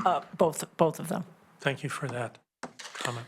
Mr. Selbst, do you want to make the motion on this? I'm delighted to make a motion to adopt the bonding resolutions, which, as Ms. Lynch said, were reviewed by bond counsel and which the law committee supports. And I second that motion. Motion's been made and seconded Discussion, Ms. Erickson. If I could just ask what accounts for the difference in the amounts? The capital tax levy increase. Okay, thank you. Motion's been made and seconded to approve the bonding resolution for an amount of $69,813,000. All those in favor signify by saying aye. Aye. Any opposed? That does it. I do have some final remarks. Mr. Weisbrod? What else? Sewer bonding resolution as well. Oh, sewer bonding resolution. Oh, yes. We're, It's unchanged, so it was as originally, it's $1,225,000. okay, motion, anyone? I think Stephen's already moved it. Stephen has moved I moved the prior one. Mr. Weisbrod, I just want to say on the bonding resolutions, Ms. Bednar has brought to my attention that Section 3 of the resolutions refers to the actions by the comptroller in his discretion. I'd like to retroactively suggest that we amend that to say in her discretion. So I second the motion. Well, we have an amendment to change the word from his to her, and I don't know if we need a second for that. I guess we do. Ms. Second. Tarkenton, all I those can in favor of the second it, too. amendment Second. signify by saying aye. Aye. Now we get to the beloved sewer bonding resolution. Is it you again? Which I will, again, move that we approve. I seconded. Moved by Mr. Salp, seconded by Ms. Tarkenton, and all those in favor signify by saying aye. Aye. Okay, great. So now I can make a very brief comments, which are, so I'm very proud of the work that we did this year as a BET. We showed that it's not only possible, but actually easy in some sense to work across party lines and agreeable to work across party lines, and that politics doesn't have to be confrontation. That when you work together for a common goal, the natural outcome is trust, respect, decency, and a good result. So the secret to this harmonious outcome was a ton of hard work by every single person on this board. I think the committee structure worked brilliantly, the budget committee notably, but all the committees. The differences were hammered out, compromises were reached, and progress achieved.